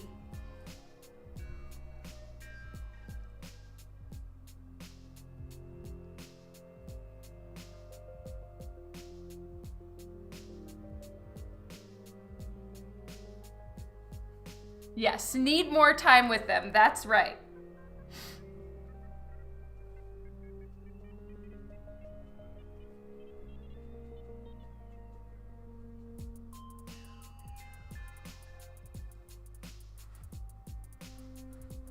Yeah. As soon as Halloween is over. That's exactly right. Though I'm gonna be gone. I'm gonna be in Tucson, but as soon as I get back, decor is happening.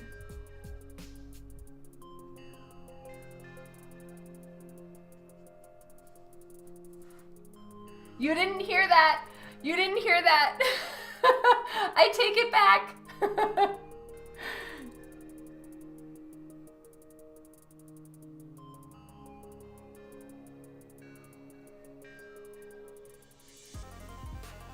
Oh, have a great night. What a clever boy. Thank you so much for hanging out on my stream for a while.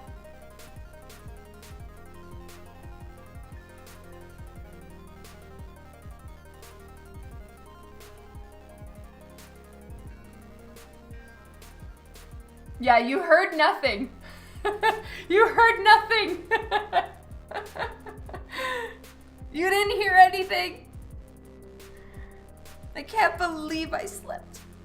Shh.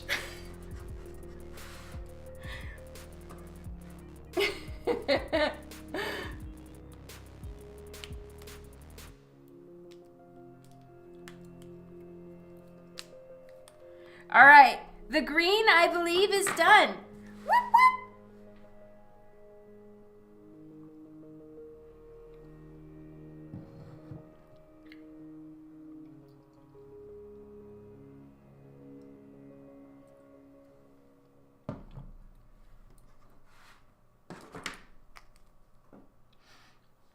I missed one spot. Classic. Just this little tiny strip right here. There we go.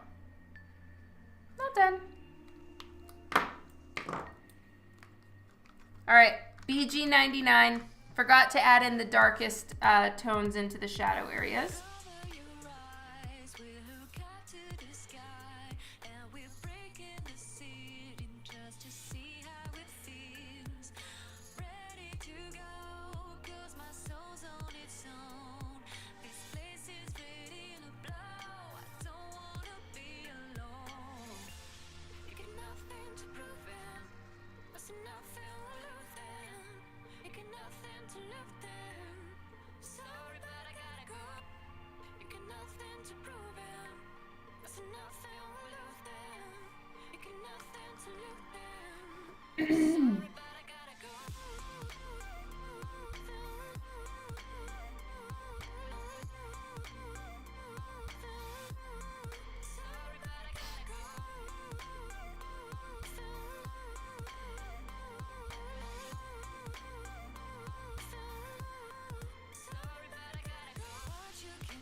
It's almost time to color her face and hair, and I'm feeling almost giddy about it. I'm so excited. It's kind of like, you know, for me, the doing the green, it's green. It's not girly and fun. So I'm looking forward to the gold on her dress, but that comes at the very end, so gotta wait for that. And working on her face and skin and figuring out the dress and all of that. Yeah, I'm so excited.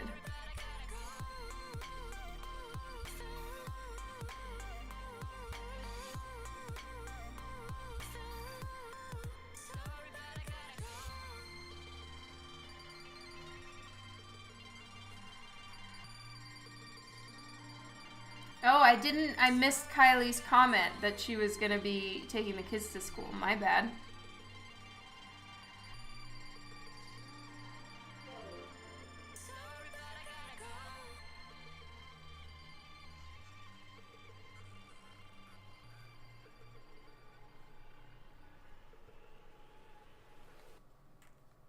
Alrighty. Whoop whoop. Oh, Snowmew, thank you so much for the follow. Much appreciated.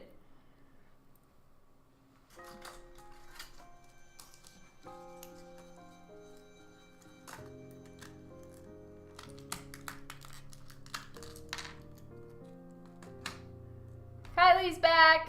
I'm just seeing if I missed anything else. Oh, yeah, the headache is... I'm still dealing with the headache, but at least it's not quite such an intense migraine like it was on Friday. I couldn't move on Friday. I like lied in bed for hours just trying to be able to sit up. I get migraines a lot though, so I'm pretty used to it, but yeah, it was exceptionally bad on Friday. So I'm sorry that I missed the Twitch stream, everybody. I was very much planning on doing the stream, but migraine got the best of me.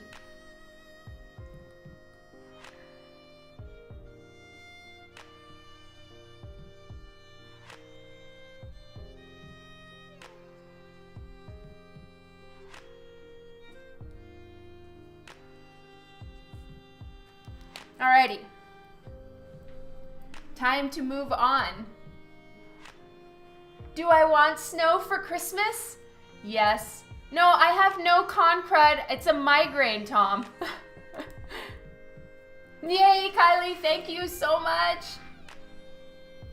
Yes, I definitely want snow for Christmas. I'm dreaming of a white Christmas kind of person, so desperately like the snow. All right, so quick little rundown for the colors of the Witchblade metal. It is green in the comic book, at least the issue that I'm looking at and the original version. I used G40, BG93, 96, and 99. I did see your response, Harv. Yes, and I'm so glad that you agreed with me. Whoop whoop. It's gonna be so much fun. I just can't even. I'm so excited. All right, moving along to skin tone now. So the light sources are, it's a dimly lit room overall, and then I have a window behind her. Think of it kind of midday, afternoon, sometime. It's just gonna put a little bit of light behind her back. And then there is going to be the flaming light source right here, and then just soft lighting everywhere else. So I'm not being very concerned about light source and direction and, you know, all of that. I'm literally just going to do whatever makes her look prettiest.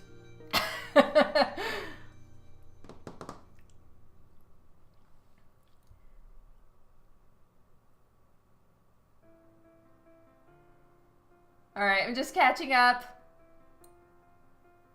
You just want one white Christmas? All right. So for skin tone, I have my little colors that I like to use. They're not necessarily the traditional colors, but they're the ones that I use.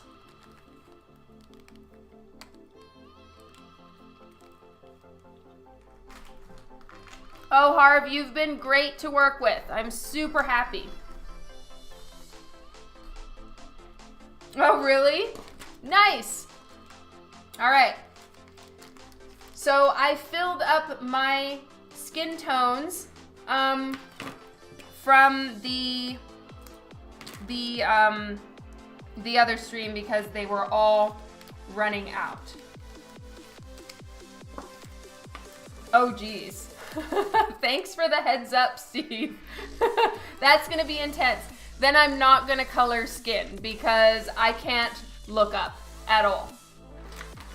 So I'm gonna do the yellow flame, and honestly that's probably for the best because that will set the tone for some of the skin and the lighting as far as her flame casting that light all the way down. I wasn't gonna worry about it on the green because mixing green and orange together, I don't know how the Copics would react to each other. They could make a weird mushy color. So that part I'm doing with colored pencil. But for the rest, let's get that highlight in there.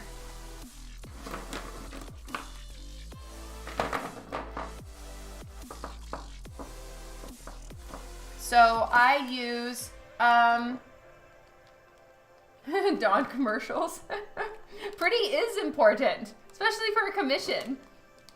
And you know, the Witchblade, Sarah Pizzini is pretty. So it's, you know, I want to make sure to accentuate that. All right. So I am going to use YR30 and 31, and then a little bit of my new favorite, which is the YR24. So let's get some flames going on.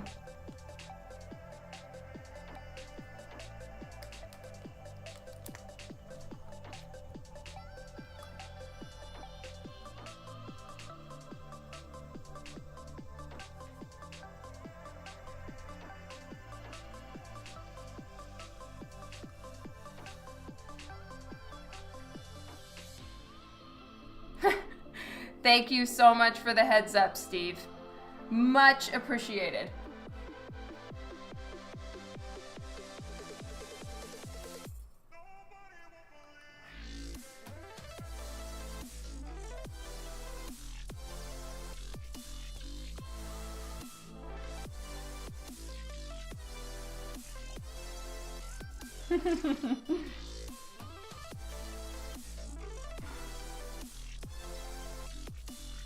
So flames are generally lighter in the center and get darker on the outside. So I am going with a YR30, which is like the lightest yellow I have.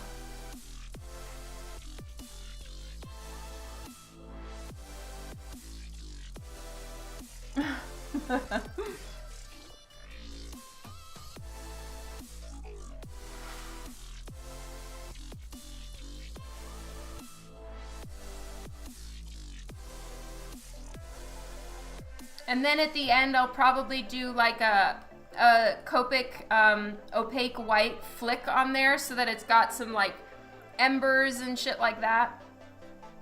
So I think it'll look nice once it all comes together. You kind of have to use the multi-tool approach.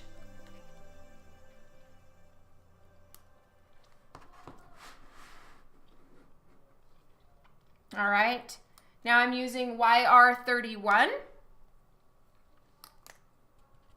which is a bit more of a bright yellow. Ooh. Let's try Y11. Y11 is a new color I just got, and it's a very light but brilliant yellow. So I'm gonna use that as a transition color into the darker yellow. I've just never had this one, but it's a good in between. I don't know where I got it.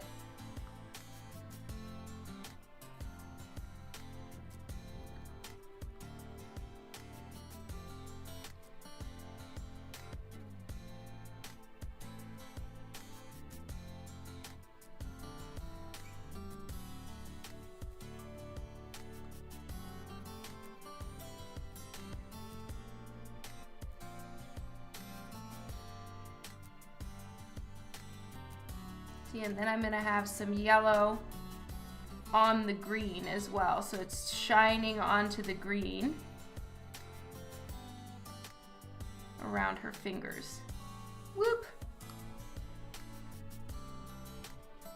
And around the edges here. So I'm just painting directly over the green right now, which is not something I would do. Whoa! There is a raid. Hello, everyone. Thank you so much for joining me. Thank you, Seijin, if you're still here. I love your work. You are amazing. I do lurk on your stream. And thank you so much for the raid, everybody. Lots of love to all of you. If you're new to my work, which I imagine you are, my name is Dawn McTeigue, and I am a comic book artist, and right now I'm working on a commission with Copic Markers. Wow, this is the most people I've ever had on my stream before. Thank you, Sloppy Octopus. Thank you, Seijin. I am honored. And thank you all for being here. Yeah, major raid. Thanks, everybody. This is so cool.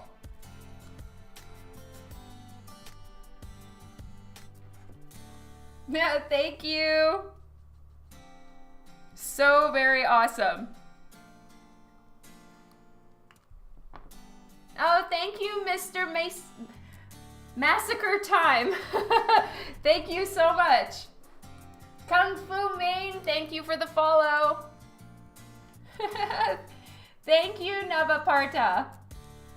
You guys are great. I really, really appreciate it.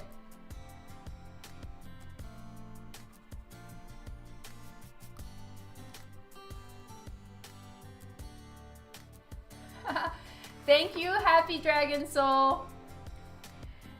I am having an amazing time, Seijin. It is an honor to have you here for a few minutes. Thank you so much. I do love your work. I lurk on your stream, and the way you work with Procreate is incredible. I've tried, and I just can't figure it out, so it's amazing. And thank you so much, and I'm looking forward to being part of the Art Insomniacs team. That's so exciting. Thanks to Sloppy Octopus for inviting me, and thank you for having me on there, and thank you so very much for the raid. I do still drink Monster White. Yeah, you guys are great, Seijin and Sloppy Octopus. It's an honor.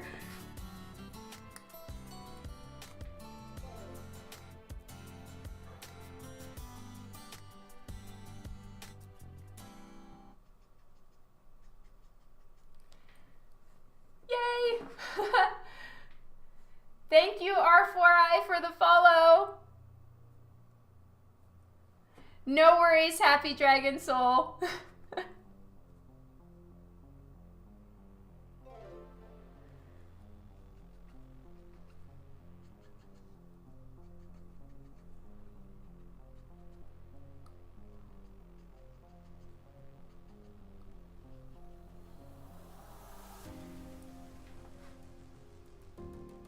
I do also do digital art. Yes. Right now I'm working on a commission, but I do comic book covers and interiors for a bunch of different companies in comics. And so I draw them traditionally, but I color them digitally in Photoshop.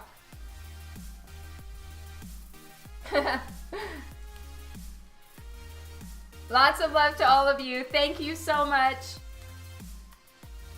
Thank you, Hidel Mayor 17. Thank you so much for the follow.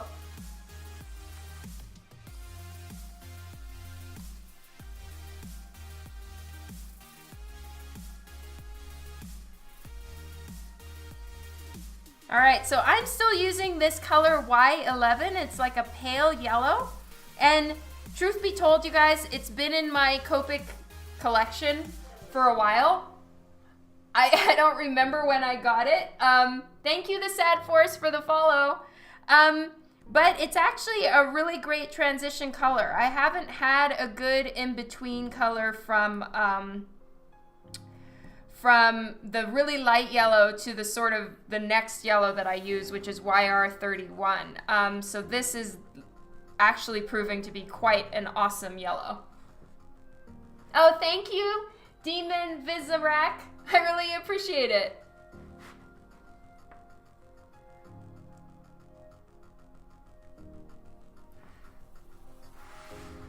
It does look like a highlighter, it's true. I am Nano, thank you for the follow.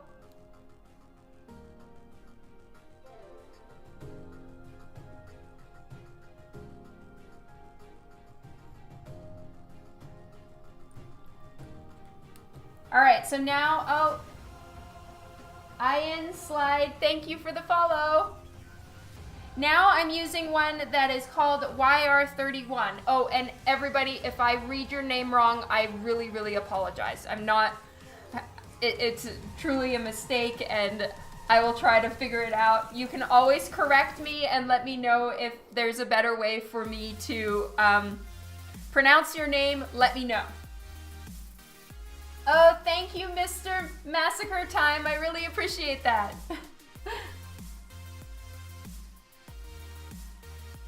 Thank you, the Tenius. Lots of love to you, too. All right. So now I'm using YR31. And this is a slightly more orangey yellow. And I'm using it as the exterior color. Once the flames start to cool off, or as they go further away, they get a little bit darker. And my marker has a little beard, as you can see. I need to get a new nib, which I have plenty of. I just need to make an effort and change it. And I used a sepia mark pen to ink this part, which is a kind of a dark brown. So I inked this part with brown, and the rest of the piece I inked with black.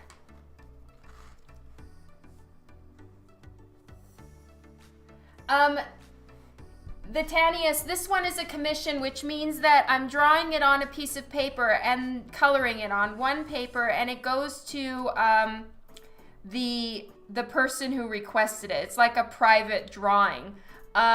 For pieces that I'm turning into covers, yes, I will pull them into Photoshop and kind of enhance them a little bit. But for this one, it's just going directly to the person. Thank you all for the follows. This is amazing, and I am so honored for you guys being here.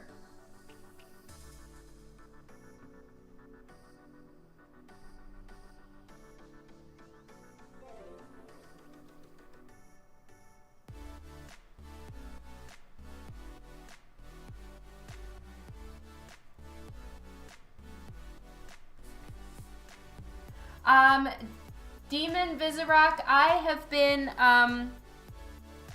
drawing my whole life. I've been working professionally in comic books for 6 years now, and I've done work for DC, I've done work for Zenoscope, for Lady Death, a bunch of different comic books for Rothic, and yeah, I love it. It's so much fun. And then for everyone who's asking about the markers, these are called Copic Markers. I'm sorry, mine are dirty because I use them a lot. And they have a brush tip on one side and a chisel tip on the other. And the nice thing about these markers is they're very easy to blend. So you can kind of paint with them in a way. Yeah, Hypno Sherlock is getting a workout. Yeah, Navaparta, I do Lady Death covers, and what's really cool is that Brian Pulido, who is the creator of Lady Death, gives me permission to do the covers that I do for Lady Death on Twitch. So he is super awesome, and I will usually do the entire process on Twitch. That's the sketch, the final drawing of the cover, and then the digital colors. So definitely stick with me because I do a lot of different types of work in the comic book realm.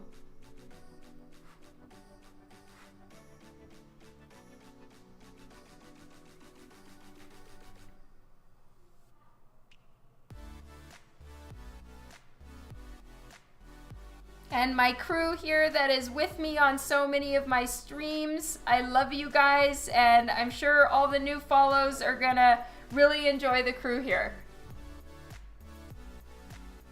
Yes, I am working on a Lady Death cover in the last the last 2 weeks of November. I'm working on a new Lady Death cover. Whoop whoop.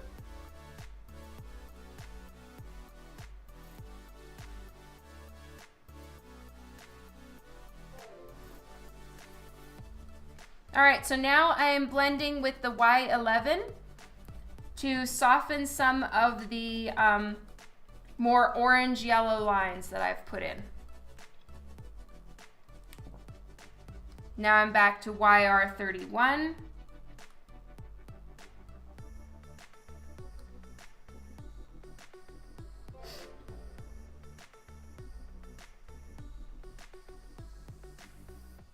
And I want it to look pretty white hot right in the center.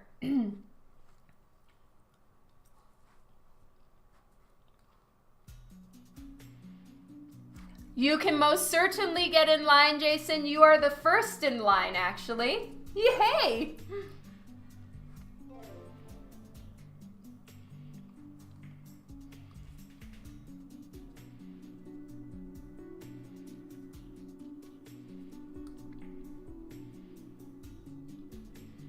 That is so cool, Jason. Yay! I think you're gonna like the idea for what it is, too.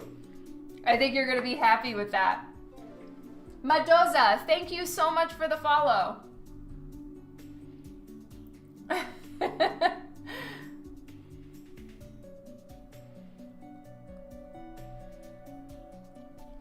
Yes, my commission list is beyond full, but stay tuned for November is all I can say.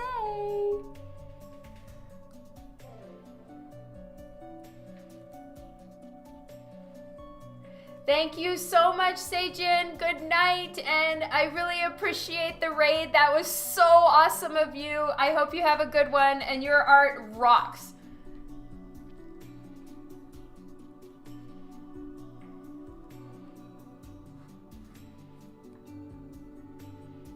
You're amazing. Thank you. And I'm so excited to be on the team. Woohoo!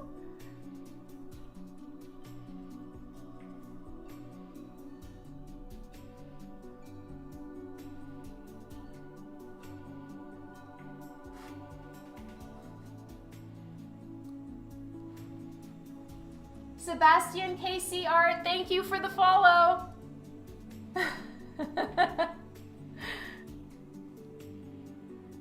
Hey, Rock Trooper.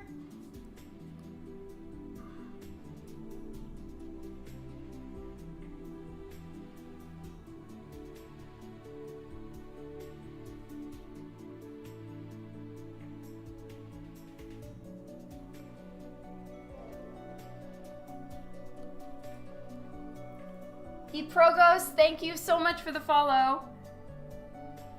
This is like the most follows I've ever had in one day. I'm so excited, and thank you, Seijin.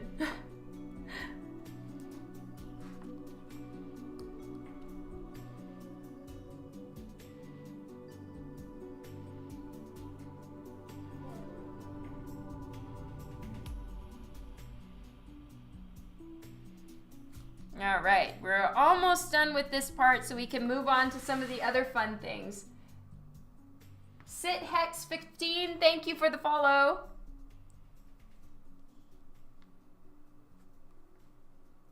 It's the second tamest you've seen in my portfolio. Yeah, I wanted to put a lot more into the actual outfit and her and the Witchblade and you know, then it was just gonna be too much. Saskasa 3D, thank you for the follow.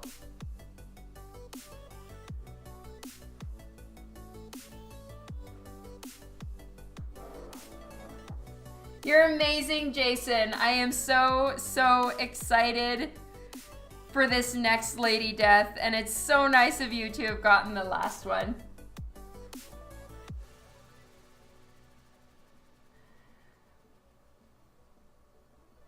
Bledges, you like trains? So does my son, very much.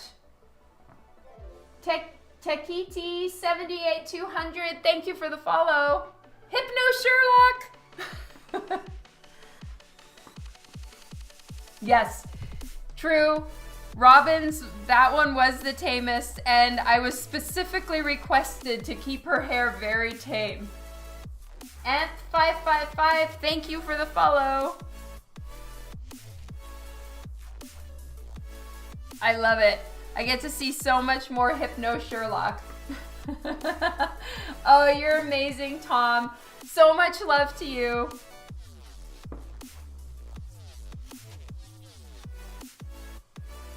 Hey, Kevin.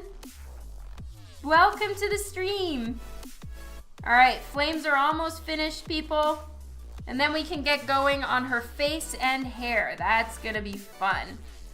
And I am so very excited to do the all the lace at the end. So I'll make sure to not get ahead of myself, and I will save that for specifically for doing that on Twitch, because the metallic gold, this stuff, is what I'm gonna use for the lace. And it's gonna be fun.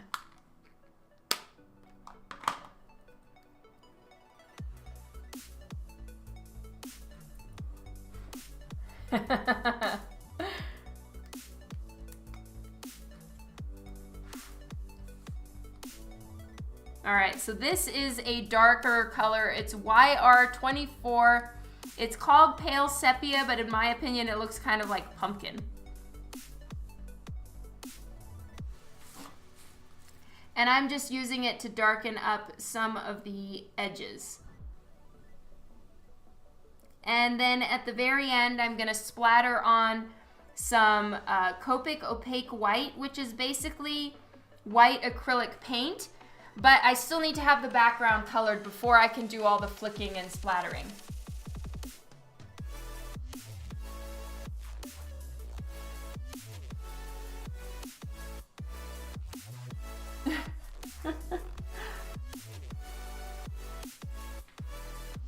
Oh, that's awesome, Arrow. Yes, the Sherlock replacement was taken by my daughter. Now he's a second pillow, or like more like a 10th pillow for Vienna.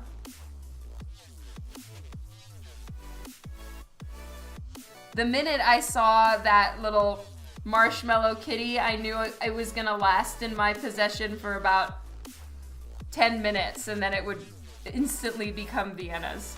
And I was right.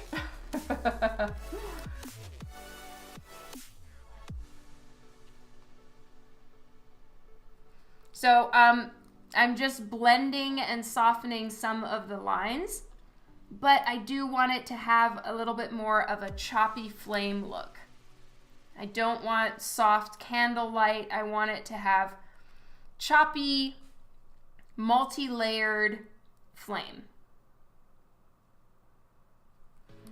So I'm doing lines and then just very roughly blending it in, like that. But I do want to leave some portions where it's very white, so that it has that strong heat look.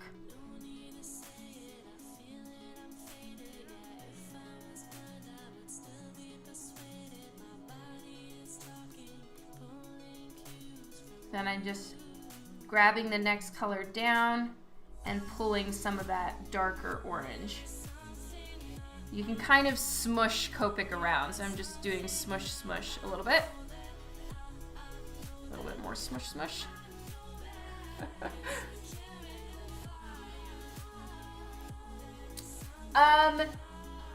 When was I in Vienna? I think I was there, I lived there in 90, I'm trying to think. It must have been like 95, maybe.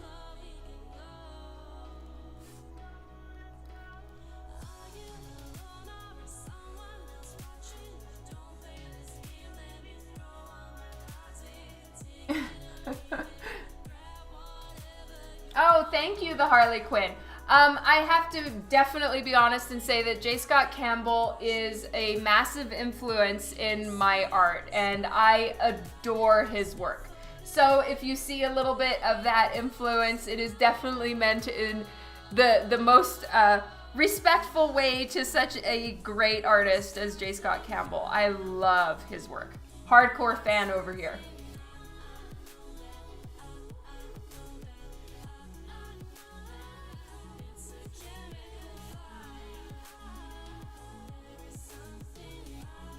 And oh my gosh, you guys, you know what I have in my drawer? That sounds really bad. Check it out. This is a connecting piece between myself and J. Scott Campbell. So this is J. Scott Campbell's side of a cover.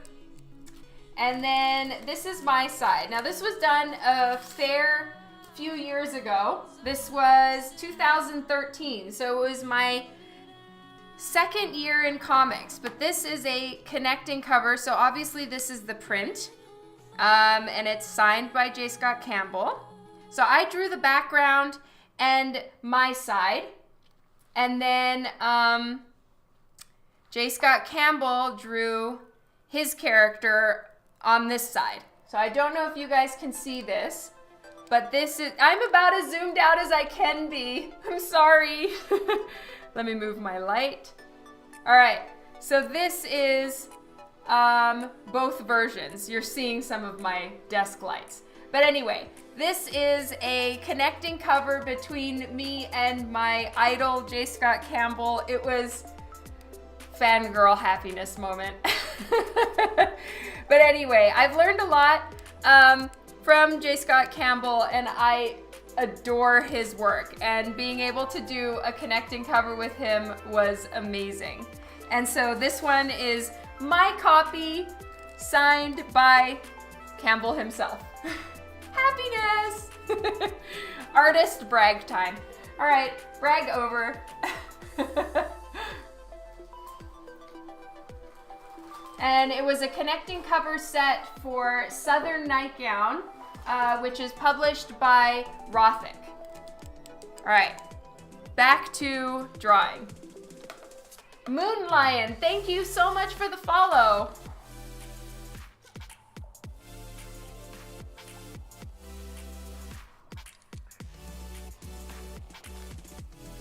Low-key name drop, that's right.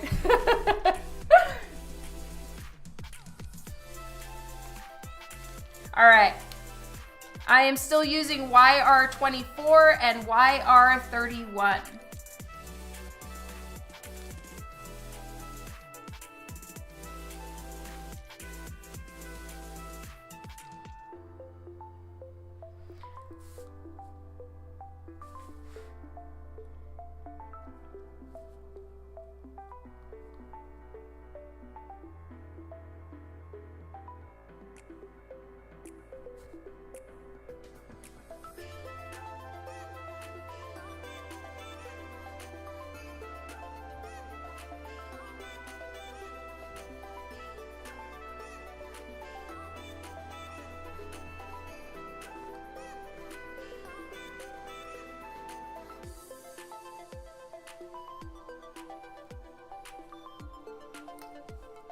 All right, see you later, Jason. I do have a DeviantArt. I just haven't been keeping up with it, the Harlequin.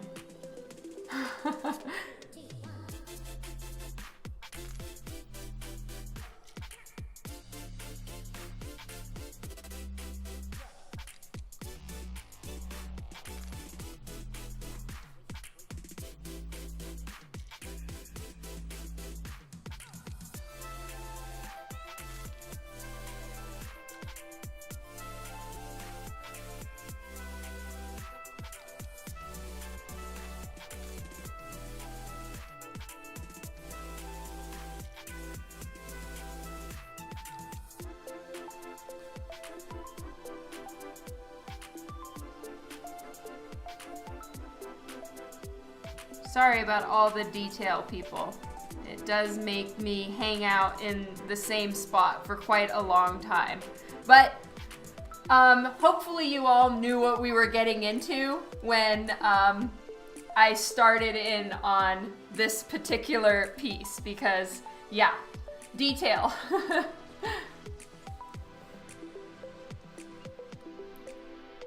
Witchblade is full of it. Full of the detail, that is, not full of anything else. Okay, there we go. So the flames are done, and now I'm gonna move on to the hair and skin. Just gonna add a little bit more yellow.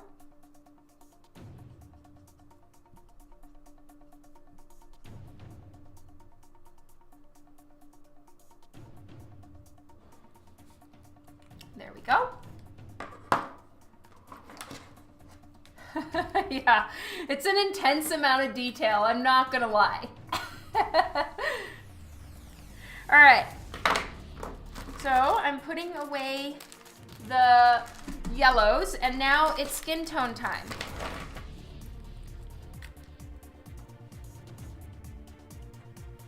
Oh, you are so sweet, Harv. Thank you so much. You do? The Harlequin? That's so cool. Thank you. All right, so my skin tones are not the Copic skin tone set.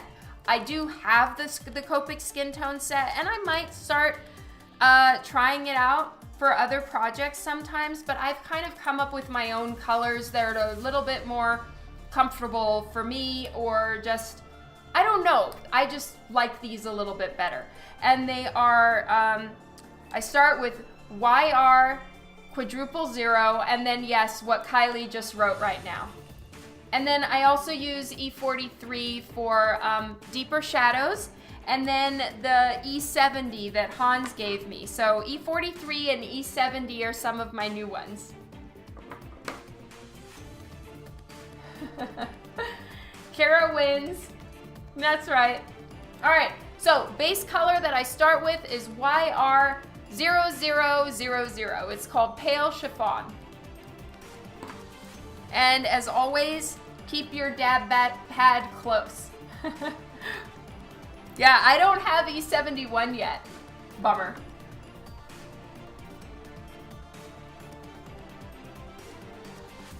So guys, when I'm coloring skin, I do have to keep my head down and finish the whole segment in one shot. So I'm not gonna look up and see any comments for a few minutes here, but by all means, please feel free to talk amongst yourselves, and I will be back in a few seconds when I am able to look up. It's just Copic markers are a little bit persnickety, and once they dry, you can't really add more tone and color to them. So I have to keep my head down and focused until I'm done with the skin tone. And so I'll just be talking you through what I'm doing, but by all means, please feel free to chat together, get to know each other, whatever works for you, as long as you don't expect me to see your comment until later. And if I miss something, please highlight or tag me while in the comments so that my name shows up and it draws my attention. And then also just wait a couple minutes until I can actually look up.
Alright, now I've switched to E42.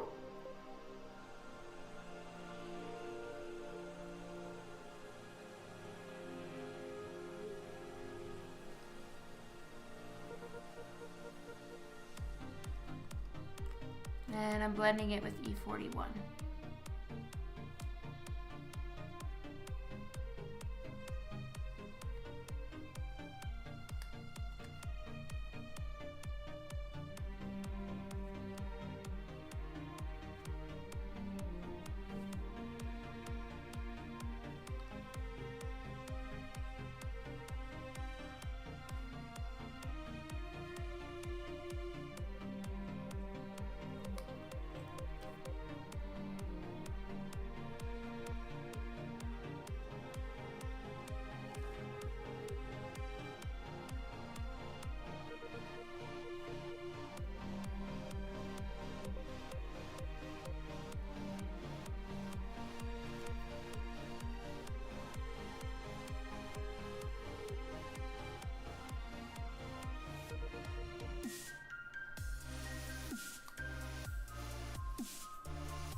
I'm just blending the edges to get the smooth transition between the two colors.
Almost done here. Getting some shadow under her lip right here and around her chin.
right, now I'm switching to E70 for a few little bits. Just to put in some more shadows. And E70, in comparison with the skin tones that I use, has a little bit more of a purplish undertone, which kind of pulls things into a shadow. Or it gives the illusion of a shadow.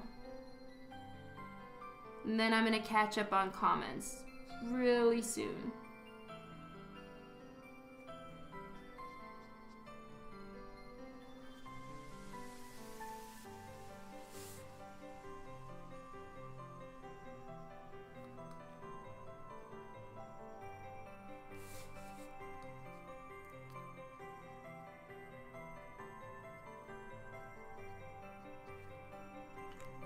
There we go. All right. I think her skin, the skin on her face is done. I'm just gonna do her lips. So I'm gonna take a look and see what is up.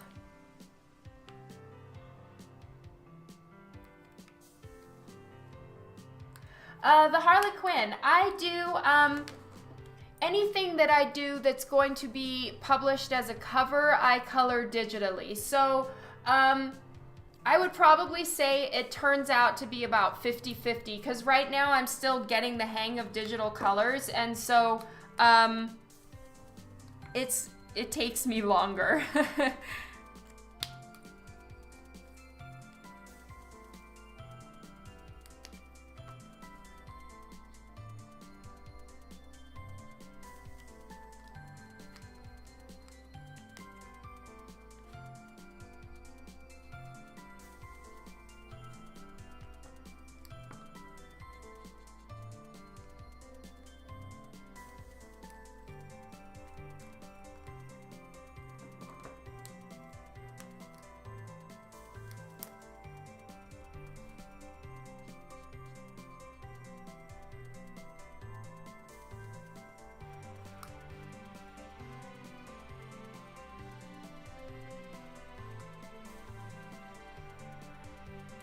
I'm putting some E43 in the shadows here, which is one of the darker skin tones that I have.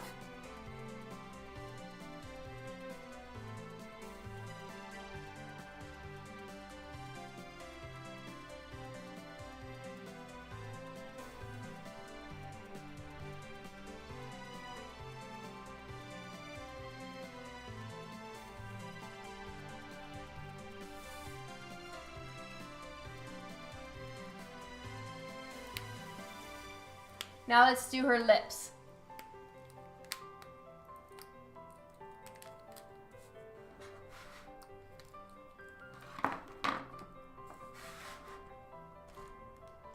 So for lips, I like to use the color that is actually Copic's, part of the Copic skin tone set. It is E11 and E13.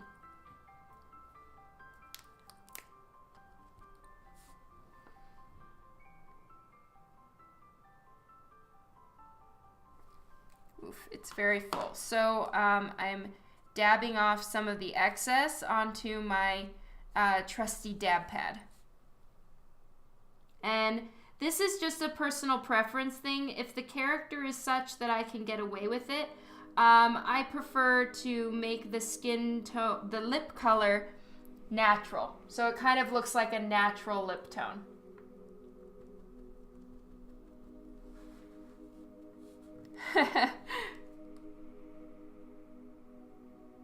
It's really true. It does sound like a bingo game. You guys are very right.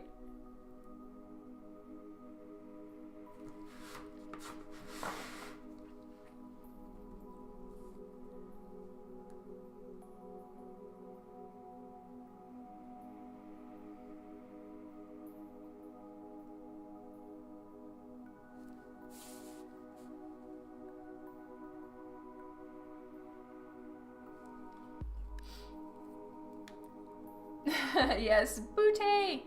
Her daughter fell at school? Oh no. Oh my god. Poor Kylie. Oh yikes. Oh my goodness. Well, I hope her daughter is okay. Weep. Poor Kylie.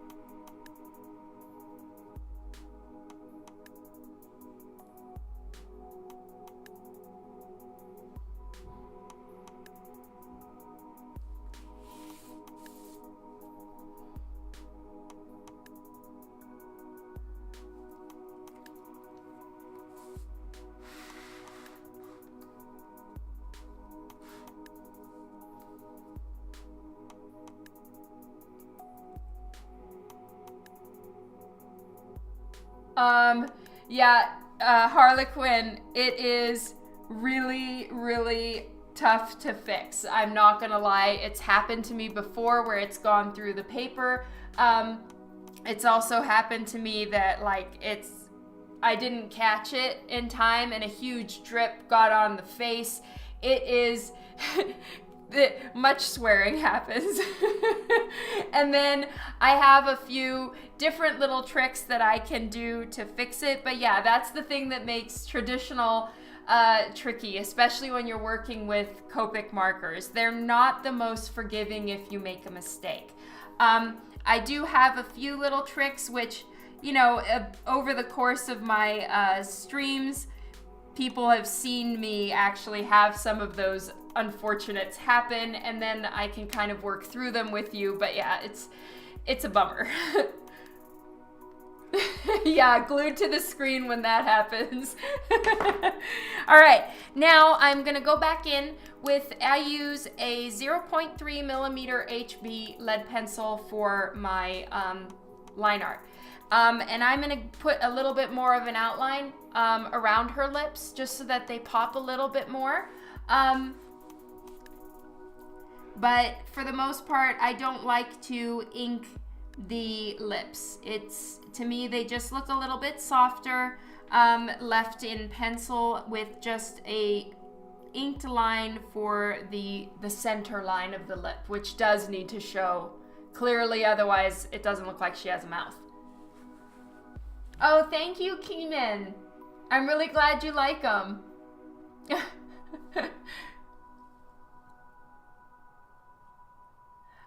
Yes, Casey Snipes, the Seijin rated, I guess. Oh, thank you. And I'm sorry it's sideways for you guys right now. It's sideways for me too.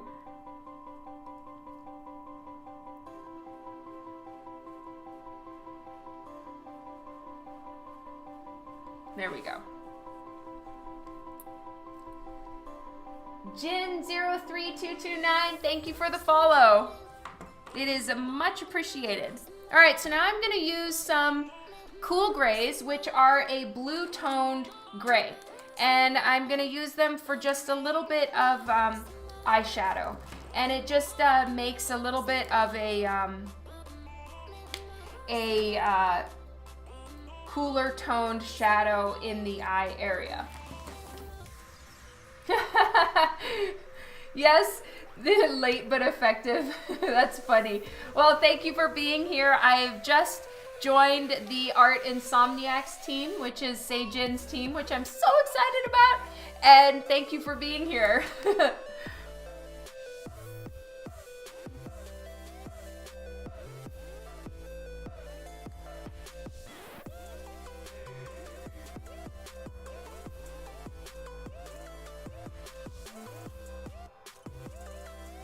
So this just helps her eyes pop a little bit more.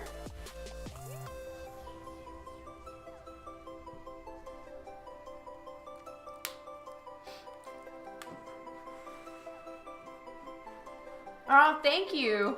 You're an Art Insomniac as well? Yay! I'm a new member and I'm so excited. I'm new to Twitch. I've only been streaming on Twitch for, I think, 2 months, 2.5 months, something like that. So it's new for me, but very exciting, and I'm so happy to be an art insomniac.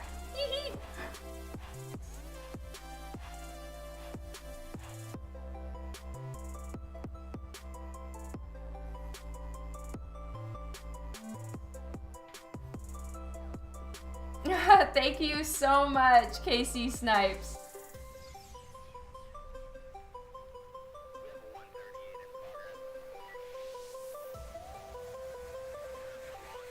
So I use cool gray for the eyes as well. It helps them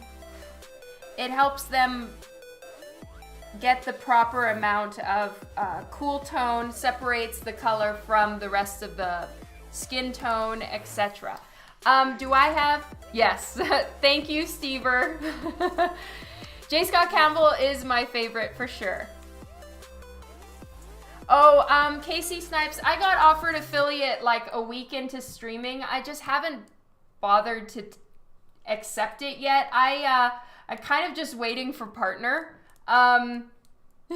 Thank you.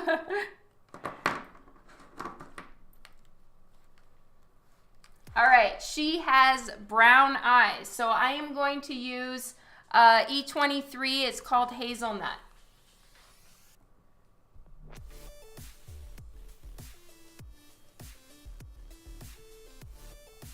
And then I'm going to use my favorite pumpkin color, if I can find it, and put a little bit of gold flecks. Then I'm missing out on subscribers. I guess so.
You know what? I probably just need to look into it more.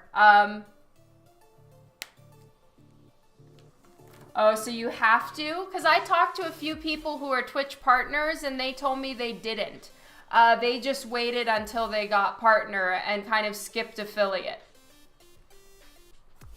Oh, I'm so glad she's okay, Kylie.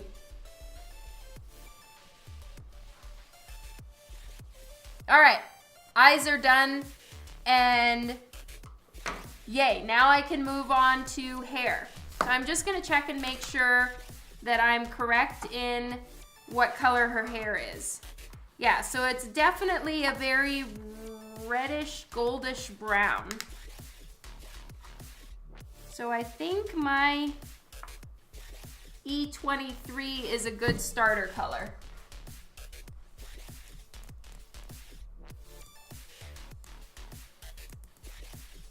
Oh, okay, that's really good to know, Chromophage. I hope I'm saying your name correctly.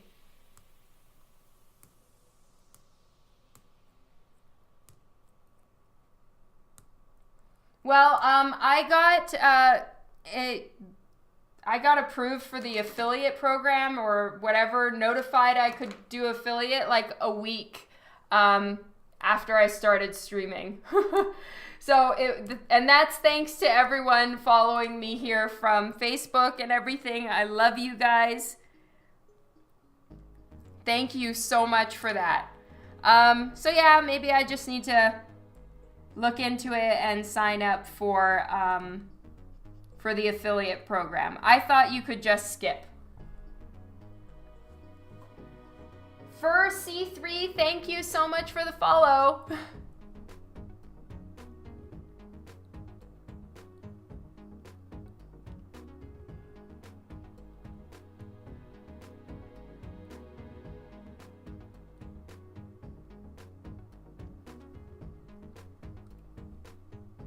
You can skip affiliate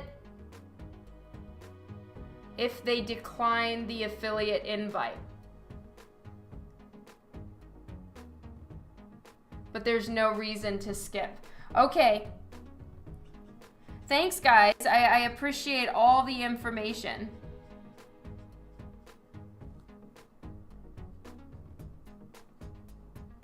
So this is considerably lighter than her skin, than her hair color, but I'm gonna work from light to dark.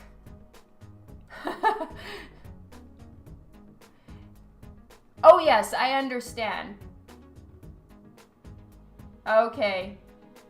Thanks so much, Casey Snipes and the Harlequin.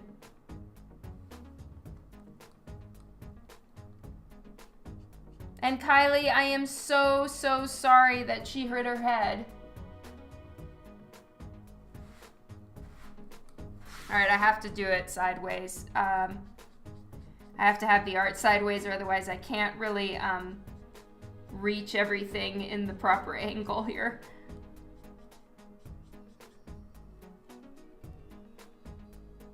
Yeah, team effort. Thank you.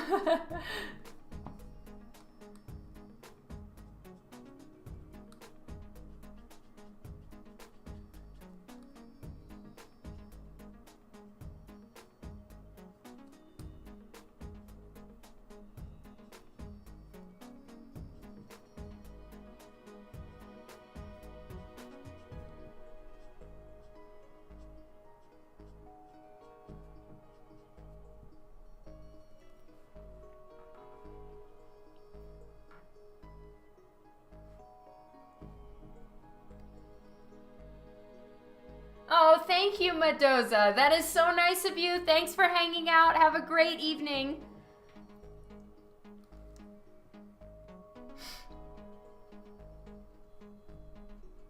Yeah, guys. Okay, I'll be honest. I have looked into the whole situation with the affiliate program, and I personally am waiting until I get my numbers up a little higher. And the reason being that I'm a dual citizen. I'm Canadian and American. It does make taxes a little bit more complicated. And so I just, you know, I want to wait until the complication is a little more worth it, if that makes sense.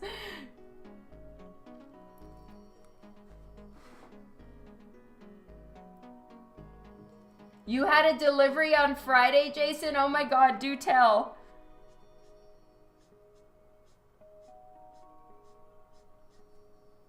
But I should probably understand everything a little bit more as far as subscribers and, you know, all of that. So I will need to, I do need to look into it a little bit more and understand everything better. Yes, Canada. Yes, it gets a little more complicated. Oh, thank you so much. High on caffeine. I'm with you there. Also high on caffeine.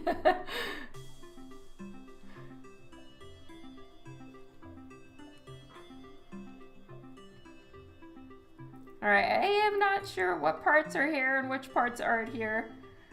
I have to kind of remember what I was thinking when I did this. All right, I am aware that this is a very light color for Sarah Pezzini. She has darker brown hair. This is just the underpaint. Yeah, but you still have to file for both.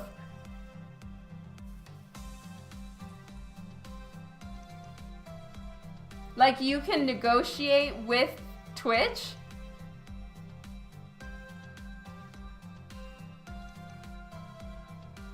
Oh, you were in New York Comic Con this year? That's so cool, Casey Snipes.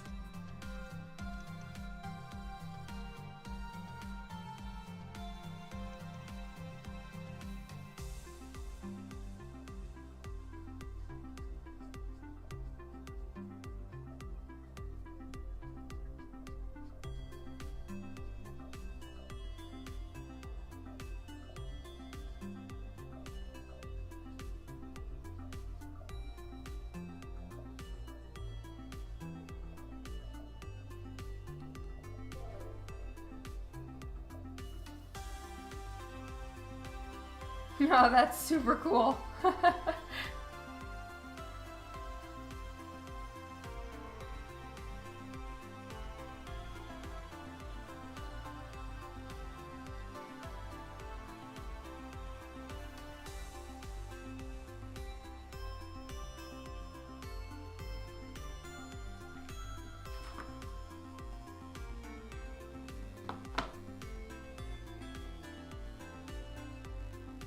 Which one did Jason get? Heavy Metals Tarna. Oh, I don't know if I've seen that one. Fail.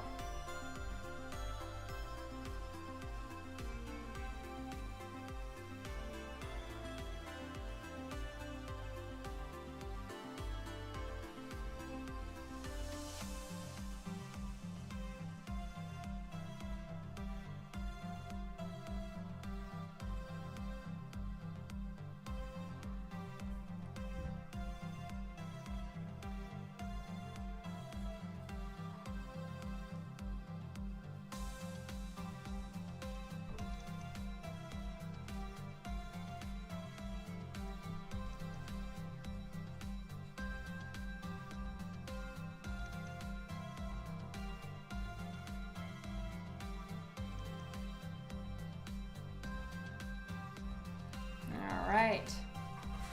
Almost done with the underpaint for her hair. Just 1 second, you guys.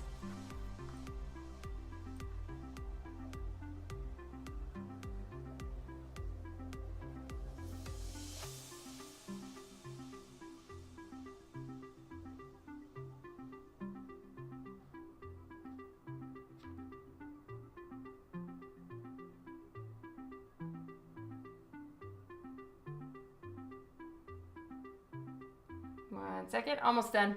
All right.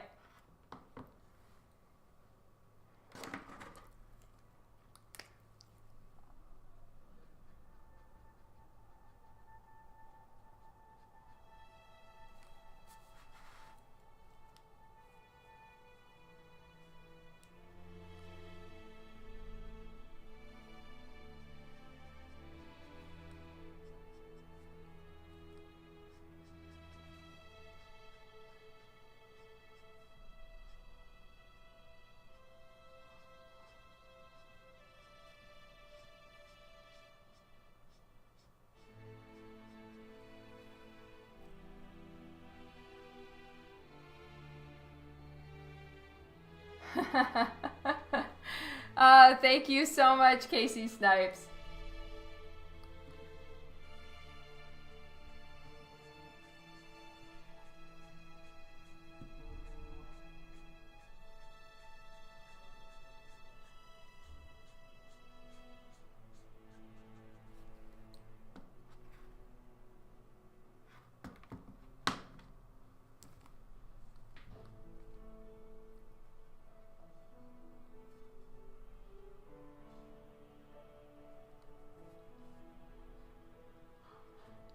So this is the exciting part, not going outside the lines and covering something up in her hair that, or messing something up in this area by getting brown on the, on the green Witchblade.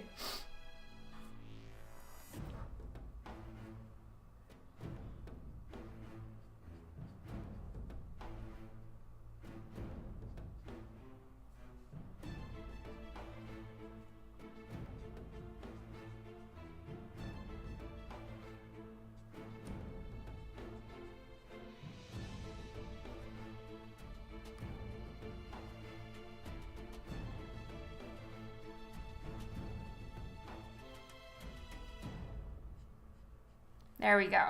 Okay, so that's kind of the base tone and the highlight color. Oh, thank you so much, Casey Snipes.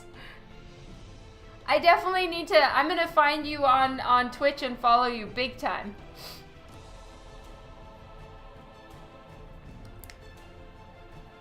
All right, so now I'm switching to E23. It's hazelnut.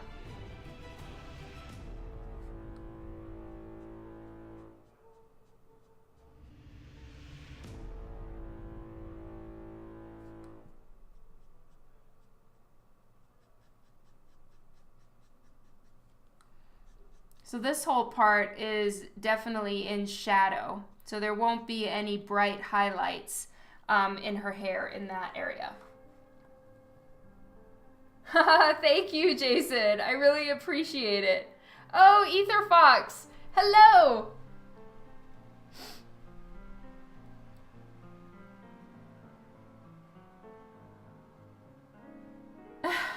Thank you so much.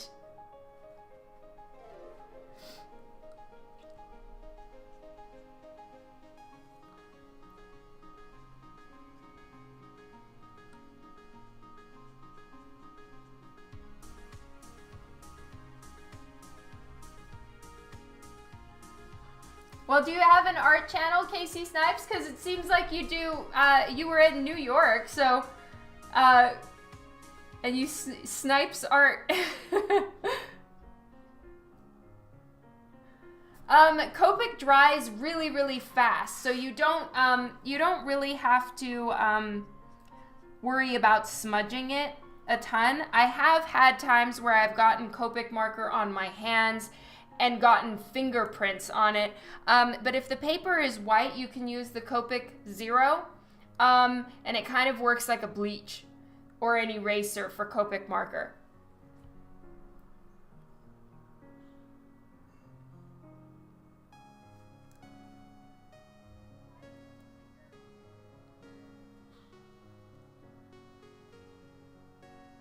Oh, that's cool. One day every year. That's awesome. It's Mackers. Thank you so much. You're only an hour away. That's awesome.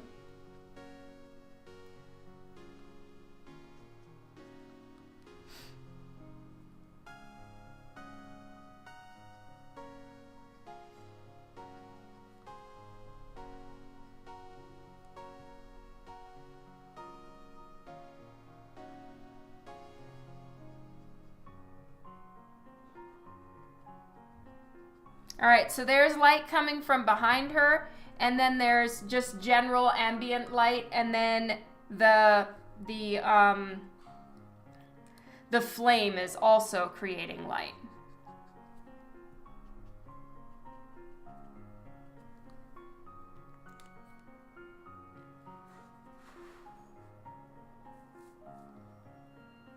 It's Mackers. Thank you for the follow.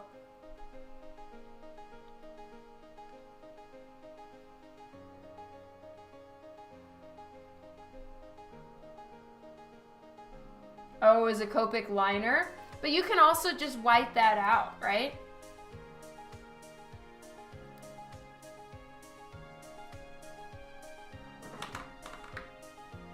I'm looking for one of my yellow colors. Here we go. So I'm gonna put a little bit more yellow in this portion of her hair. And I am gonna do some more highlights from the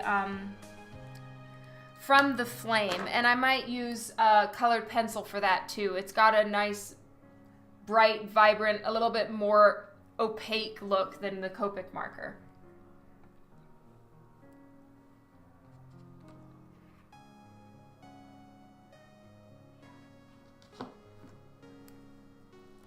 Thank you. I really appreciate it. It's Mackers.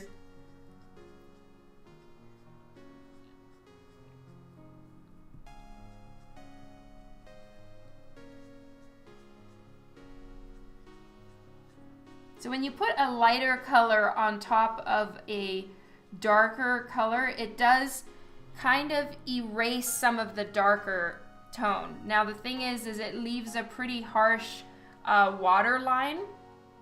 So you have to kind of know, weigh up the pros and cons. Are you okay with that watermark right there or not? In this case, I'm okay with it.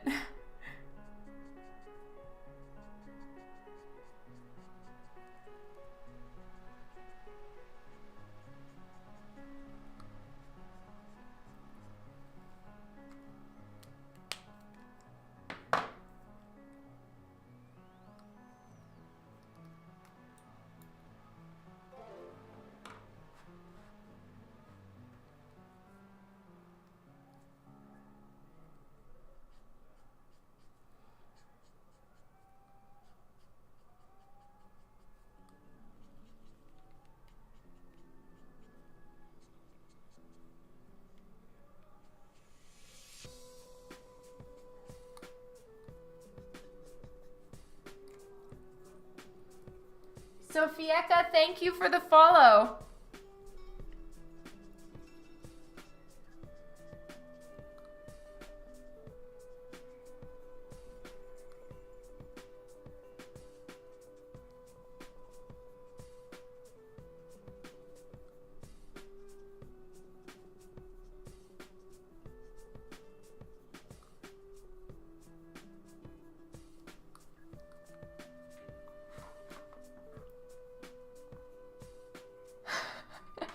You're an art fraud? I'm sure not.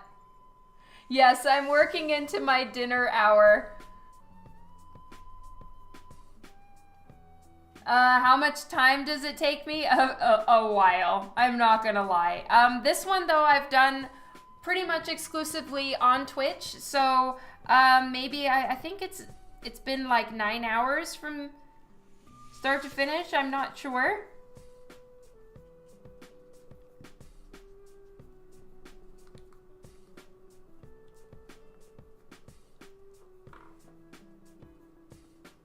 Oh my god, that is crazy, Mike.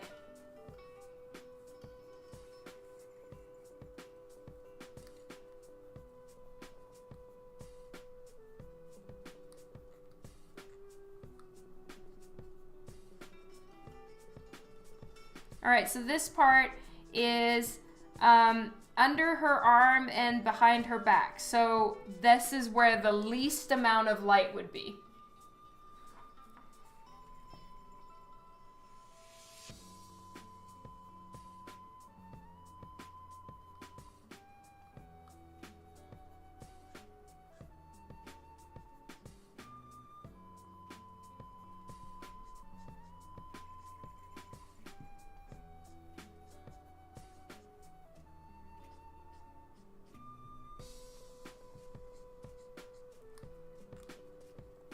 And then here, it would start catching the light from the flame.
So I'm blending E55 and E23 are the two colors that I'm using right now for her hair.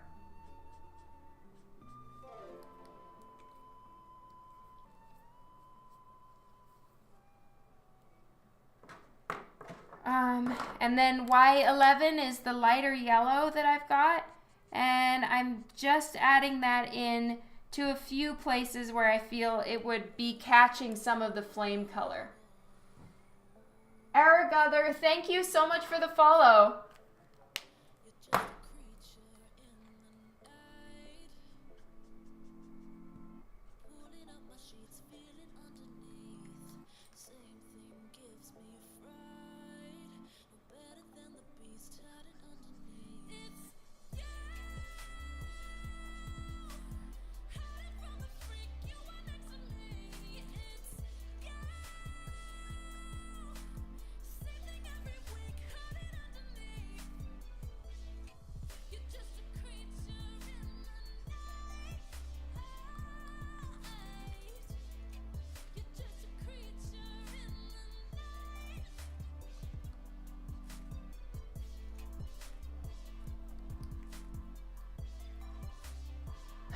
Your mom's cats are fired, yeah.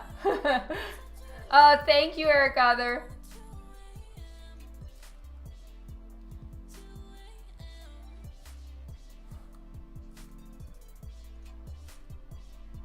Aw, thank you, Harv.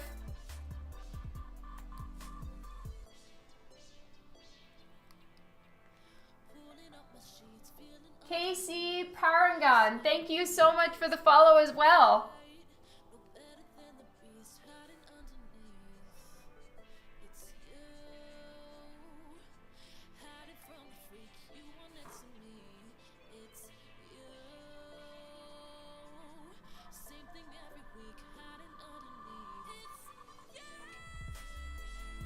Alright, so these portions of her hair would be catching some light from behind with the window and then also from the flame. So I'm leaving some of these places with more lighter portions and yellow. Alright, see you later, Scott. I can't wait until Tucson. It's going to be so much fun. Oh, that is so great. I hope you get to some arting, Aragother.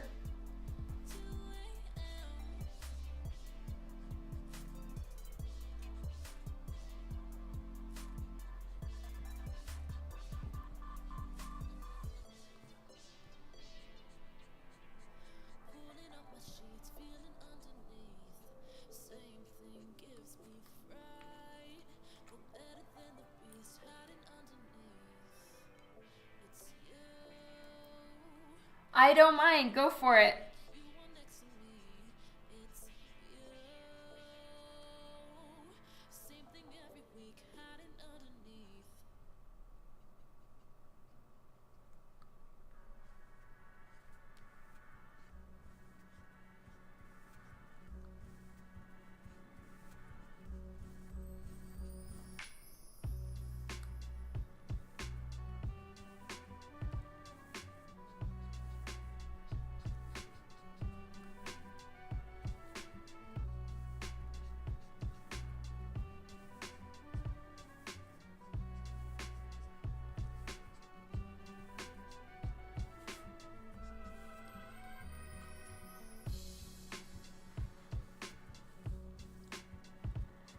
See you later, Ether Fox. Have a good one.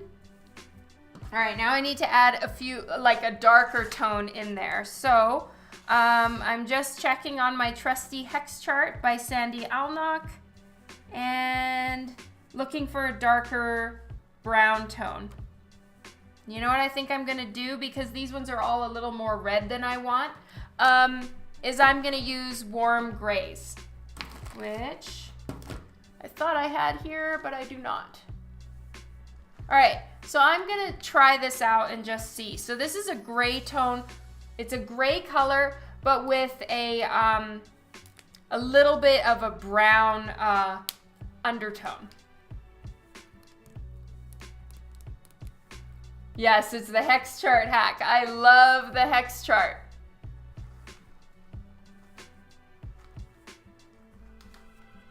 All right, and if it doesn't work,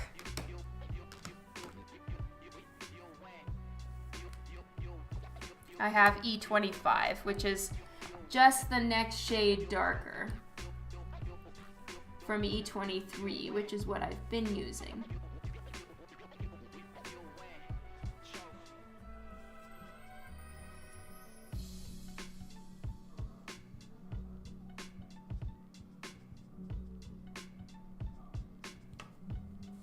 I'm gonna try this for now. Oh, thank you, Annika. I hope your head feels better, hon.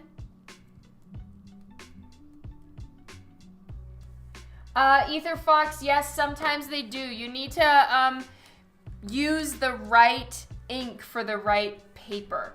And it's really the combination of ink and paper that determines which ones aren't gonna smudge. Generally, you can pretty much rest assured that the Copic pens won't get pulled and smudged by Copic markers, but you also have to have the right kind of paper.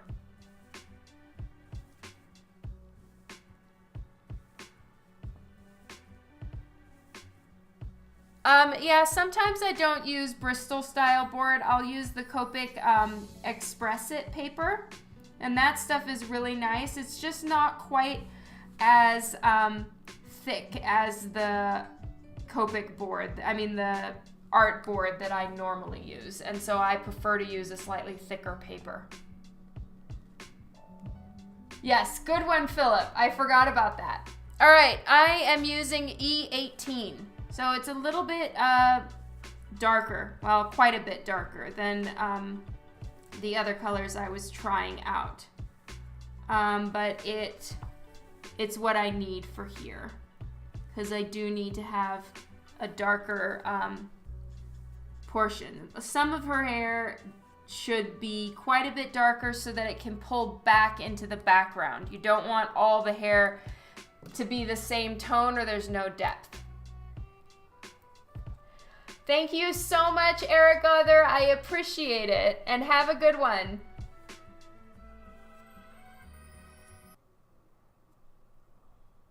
Oh, thank you so much. It's Mackers.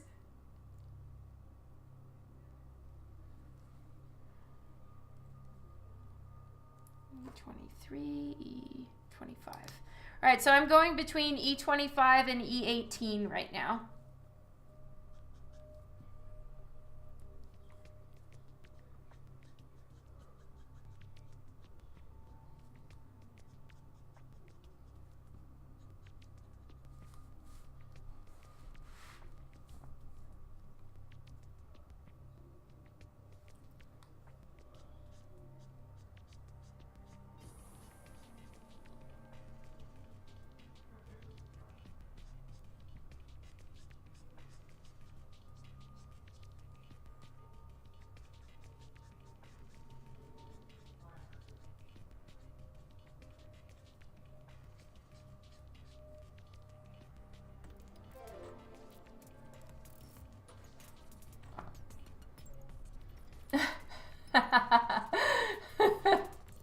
Yes, that would be my husband who writes those.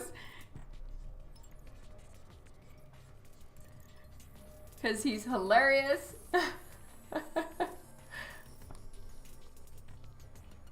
Oh, thank you so much for the follow, Casey Snipes.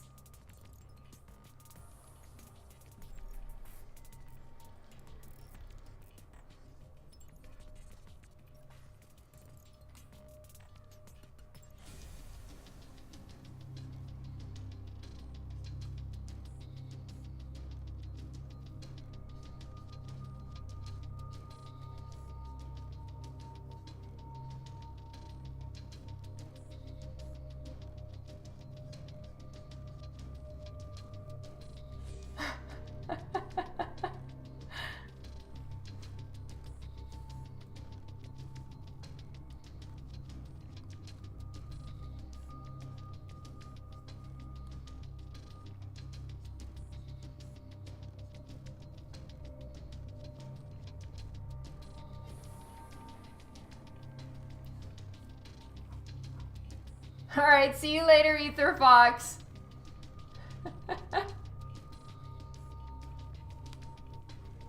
The super secret breakfast squad. That's great.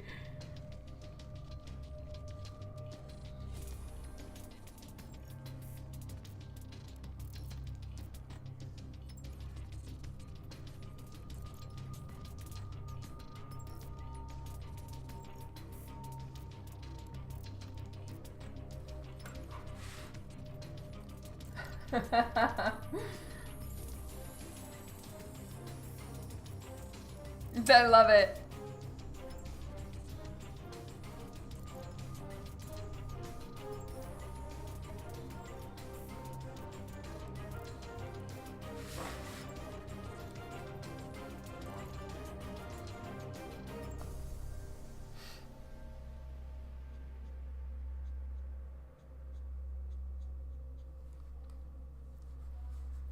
All right, so as you can see, one side of her hair looks almost blonde, and that's just the underpaint. And then I'm leaving a lot of the, any places that I want to be highlights, I'm leaving with that color. But then the rest is getting colored over with the darker markers.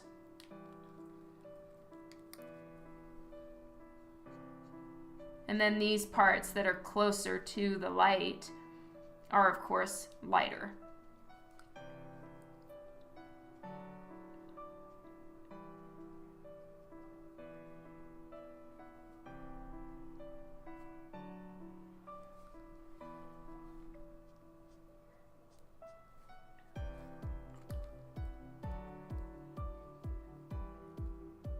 Oh, yay, there's progress. That is awesome.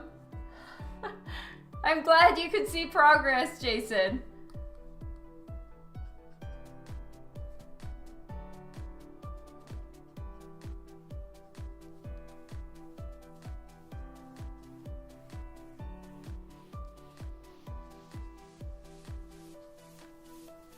All right, so I'm gonna leave the outer rim of her hair on this side this lightest tone, because there is light coming from the window that's going to be hitting her all around the back side of her body. So that's why I'm going to be darkening right around here and leaving it light all around the rim. Sorry, I hit my light by accident.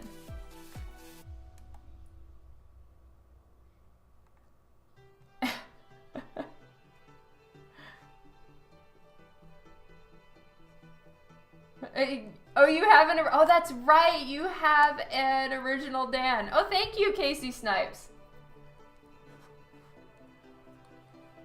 Yes, my husband is a stick figure artist. With heavy influences by stick death.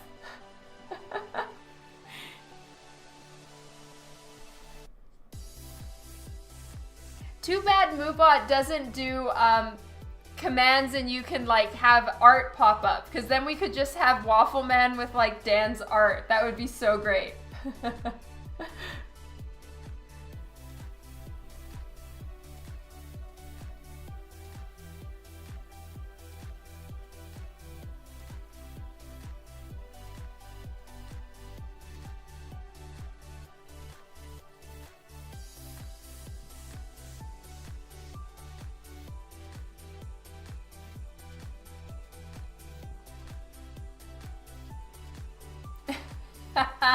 Yeah, no, I do not want that stick figure art in my my slideshow. No, no.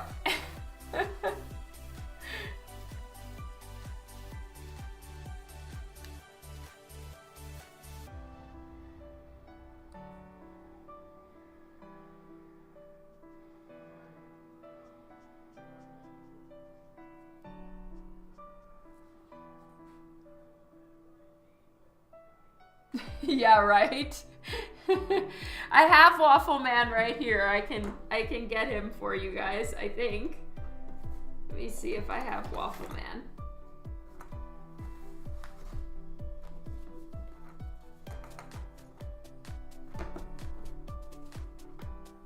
I'm looking. I thought I had him right here.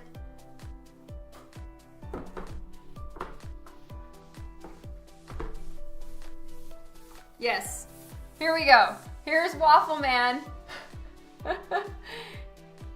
And here is Dr. Manhattan. So, guys, this is art from my husband.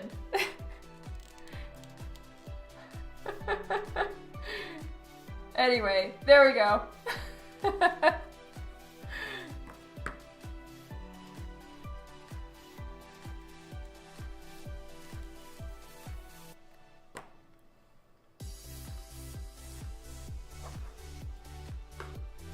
Yeah, exactly.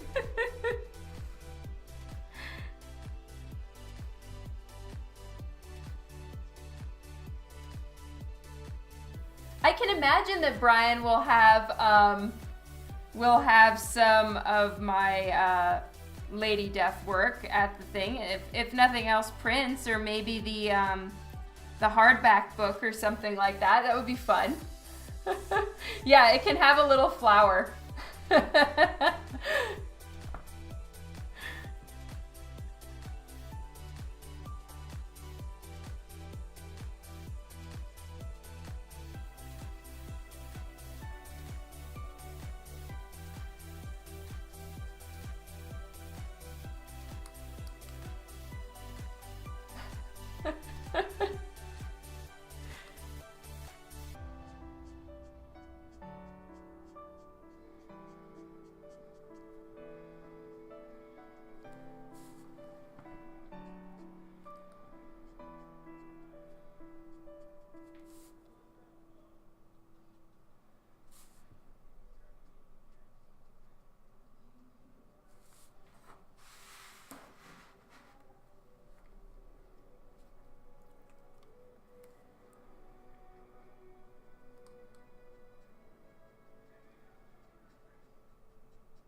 Yeah.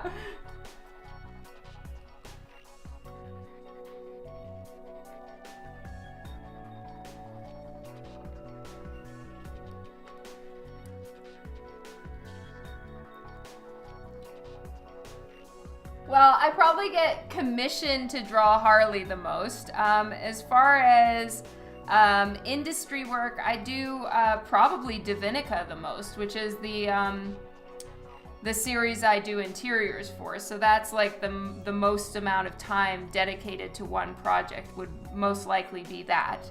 And then I do covers for a bunch of other companies.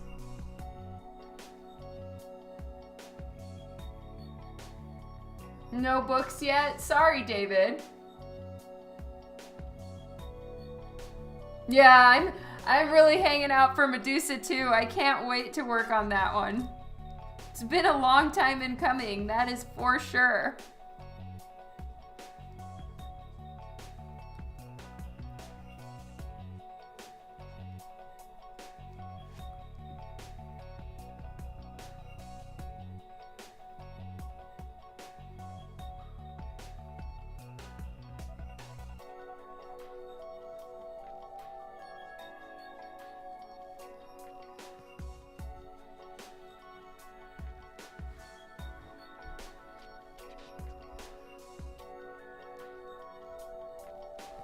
Oh, thank you, Jason.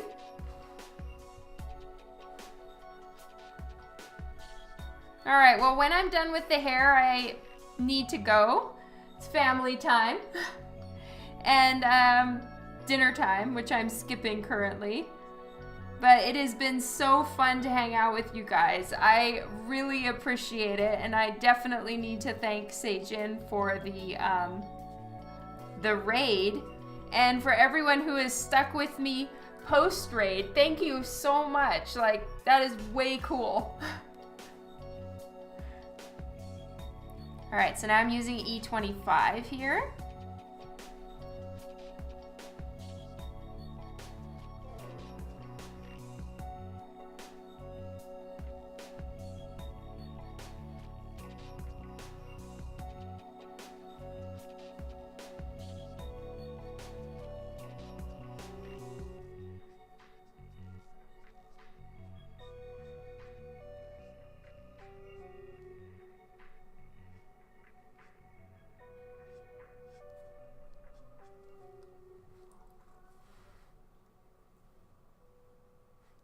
Oh, thank you, Keeman. Oh, hello, Chicken Heed.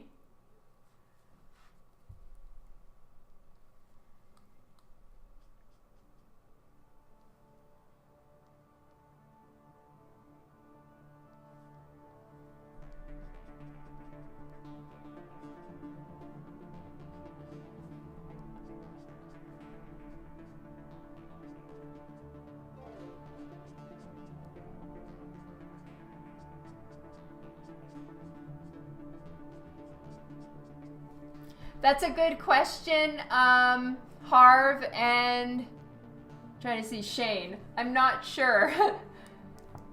Apple 3-head, or is it Apple? Apple 3-head, thank you so much for the follow. Yes, I am so happy this has been such a busy stream. Thank you all so much for being here. Boop Squad, you guys rock. And I definitely need to thank Seijin for the raid. That was way cool.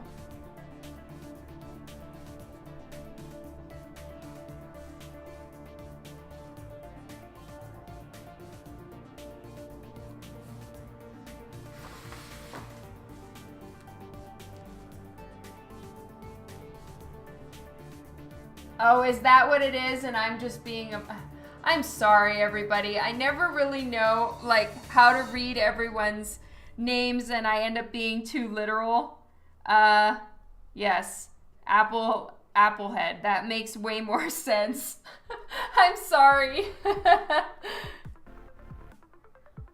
Oh, that is so cool, Casey Snipes.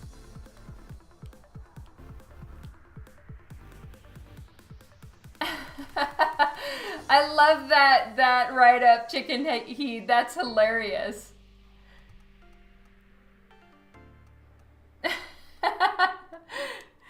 That's awesome, Harv. Yay, I'm glad you're happy. That is definitely the point.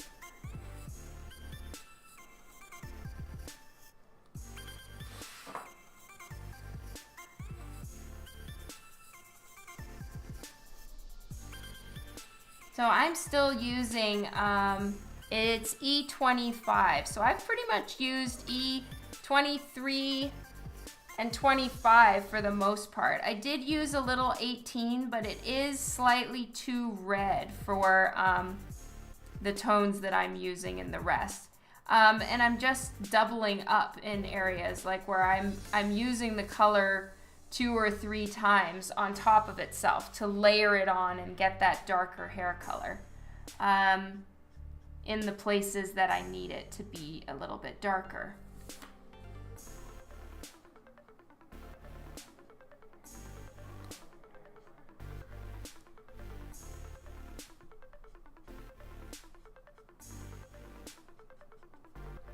And it does, when you layer the colors on top of it itself, it does help that tone to look more vibrant and saturated, which looks really nice.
I love that, Harv. It's so true.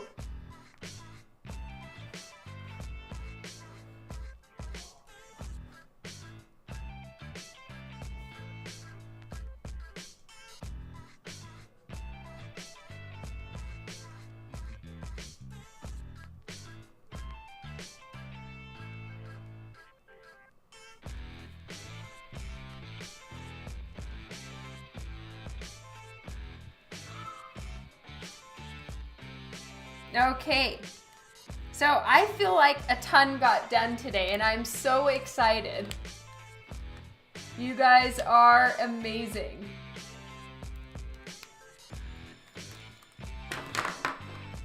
And let me see. Okay, and how does everybody feel like rating Melmaid Dukes? He is an amazing artist that I follow on Instagram and here on Twitch. He is such a nice guy and so inclusive of tons of artists and, you know, very complimentary and just such a good human. So I'd like to raid Melmaid now, and I can't thank you all enough who came from the Seijin raid and are still here with me. Thank you for following me. Today has been such an amazing stream. I Love it. And thank you to the Boop Squad and everyone who is here. Yes, Juan, I've been streaming since 4:30. So yay, I'm almost at 4 hours. Go me. And here is the here is where I'm at so far. We got a decent amount of coloring in because it is a heavily detailed piece. So there's a lot more coloring that needs to happen than usual. But the detail parts are in, and now next time I'll be working on the rest of her skin and her dress. Woo-hoo, her dress is gonna be so much fun. Yes, this is green. And guys, thank you all so much for being here. This has been so much fun. And I will be in touch whenever my next stream is. If you follow me on Instagram, that's where I give a notice before starting a Twitch stream. And thank you all a ton for hanging out. And now I need to remember how to raid someone. So hold please. All right. Let's figure this out. Oh, thank you all a ton. Today has been so much fun.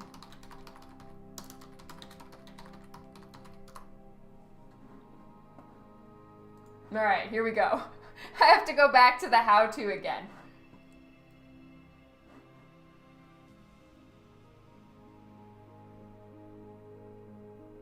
You can see the information. All right, here we go. So you type in... Oh, raid at. Okay, here we go. Thank you, Casey Snipes. You're gonna eat a whole cheesecake? Oh my God, I want cheesecake. All right, you guys. As I said, Witchblade is probably about a third done, let's say. And thank you all.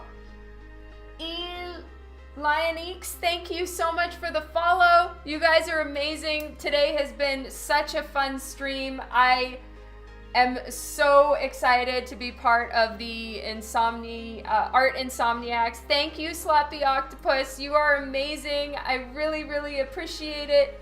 And we will do more work on this one soon. I'll be in touch with you guys. Next week, I am traveling to Tucson Comic-Con for the show there, to Tucson for Tucson Comic-Con. I'm a guest there and I'm so excited to be at the show. I'll see a bunch of you there. And thank you again. And here we go. We are gonna do raid now. Raid at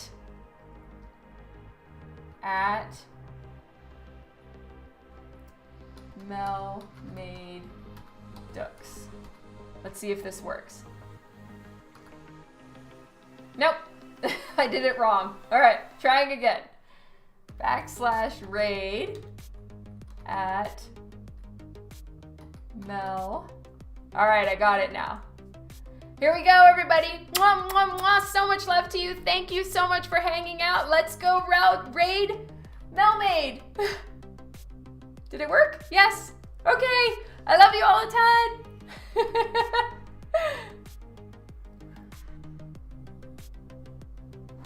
Raid now.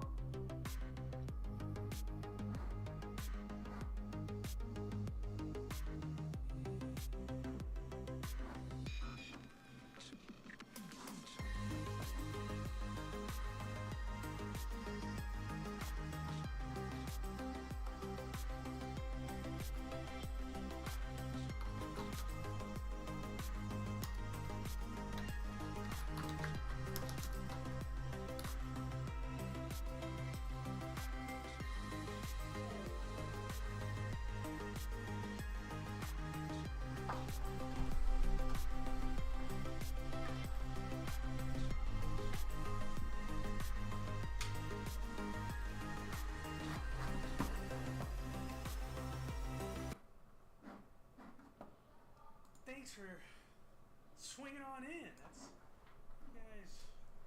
I didn't even announce I was going to be on tonight. I was just like, I need to check because I've been digitally the last couple. And so I was like, well, you know, today let me see if I can get my camera to work and do some digital stuff. This is Babs Tarsa. Well, that's humbling because you know she's a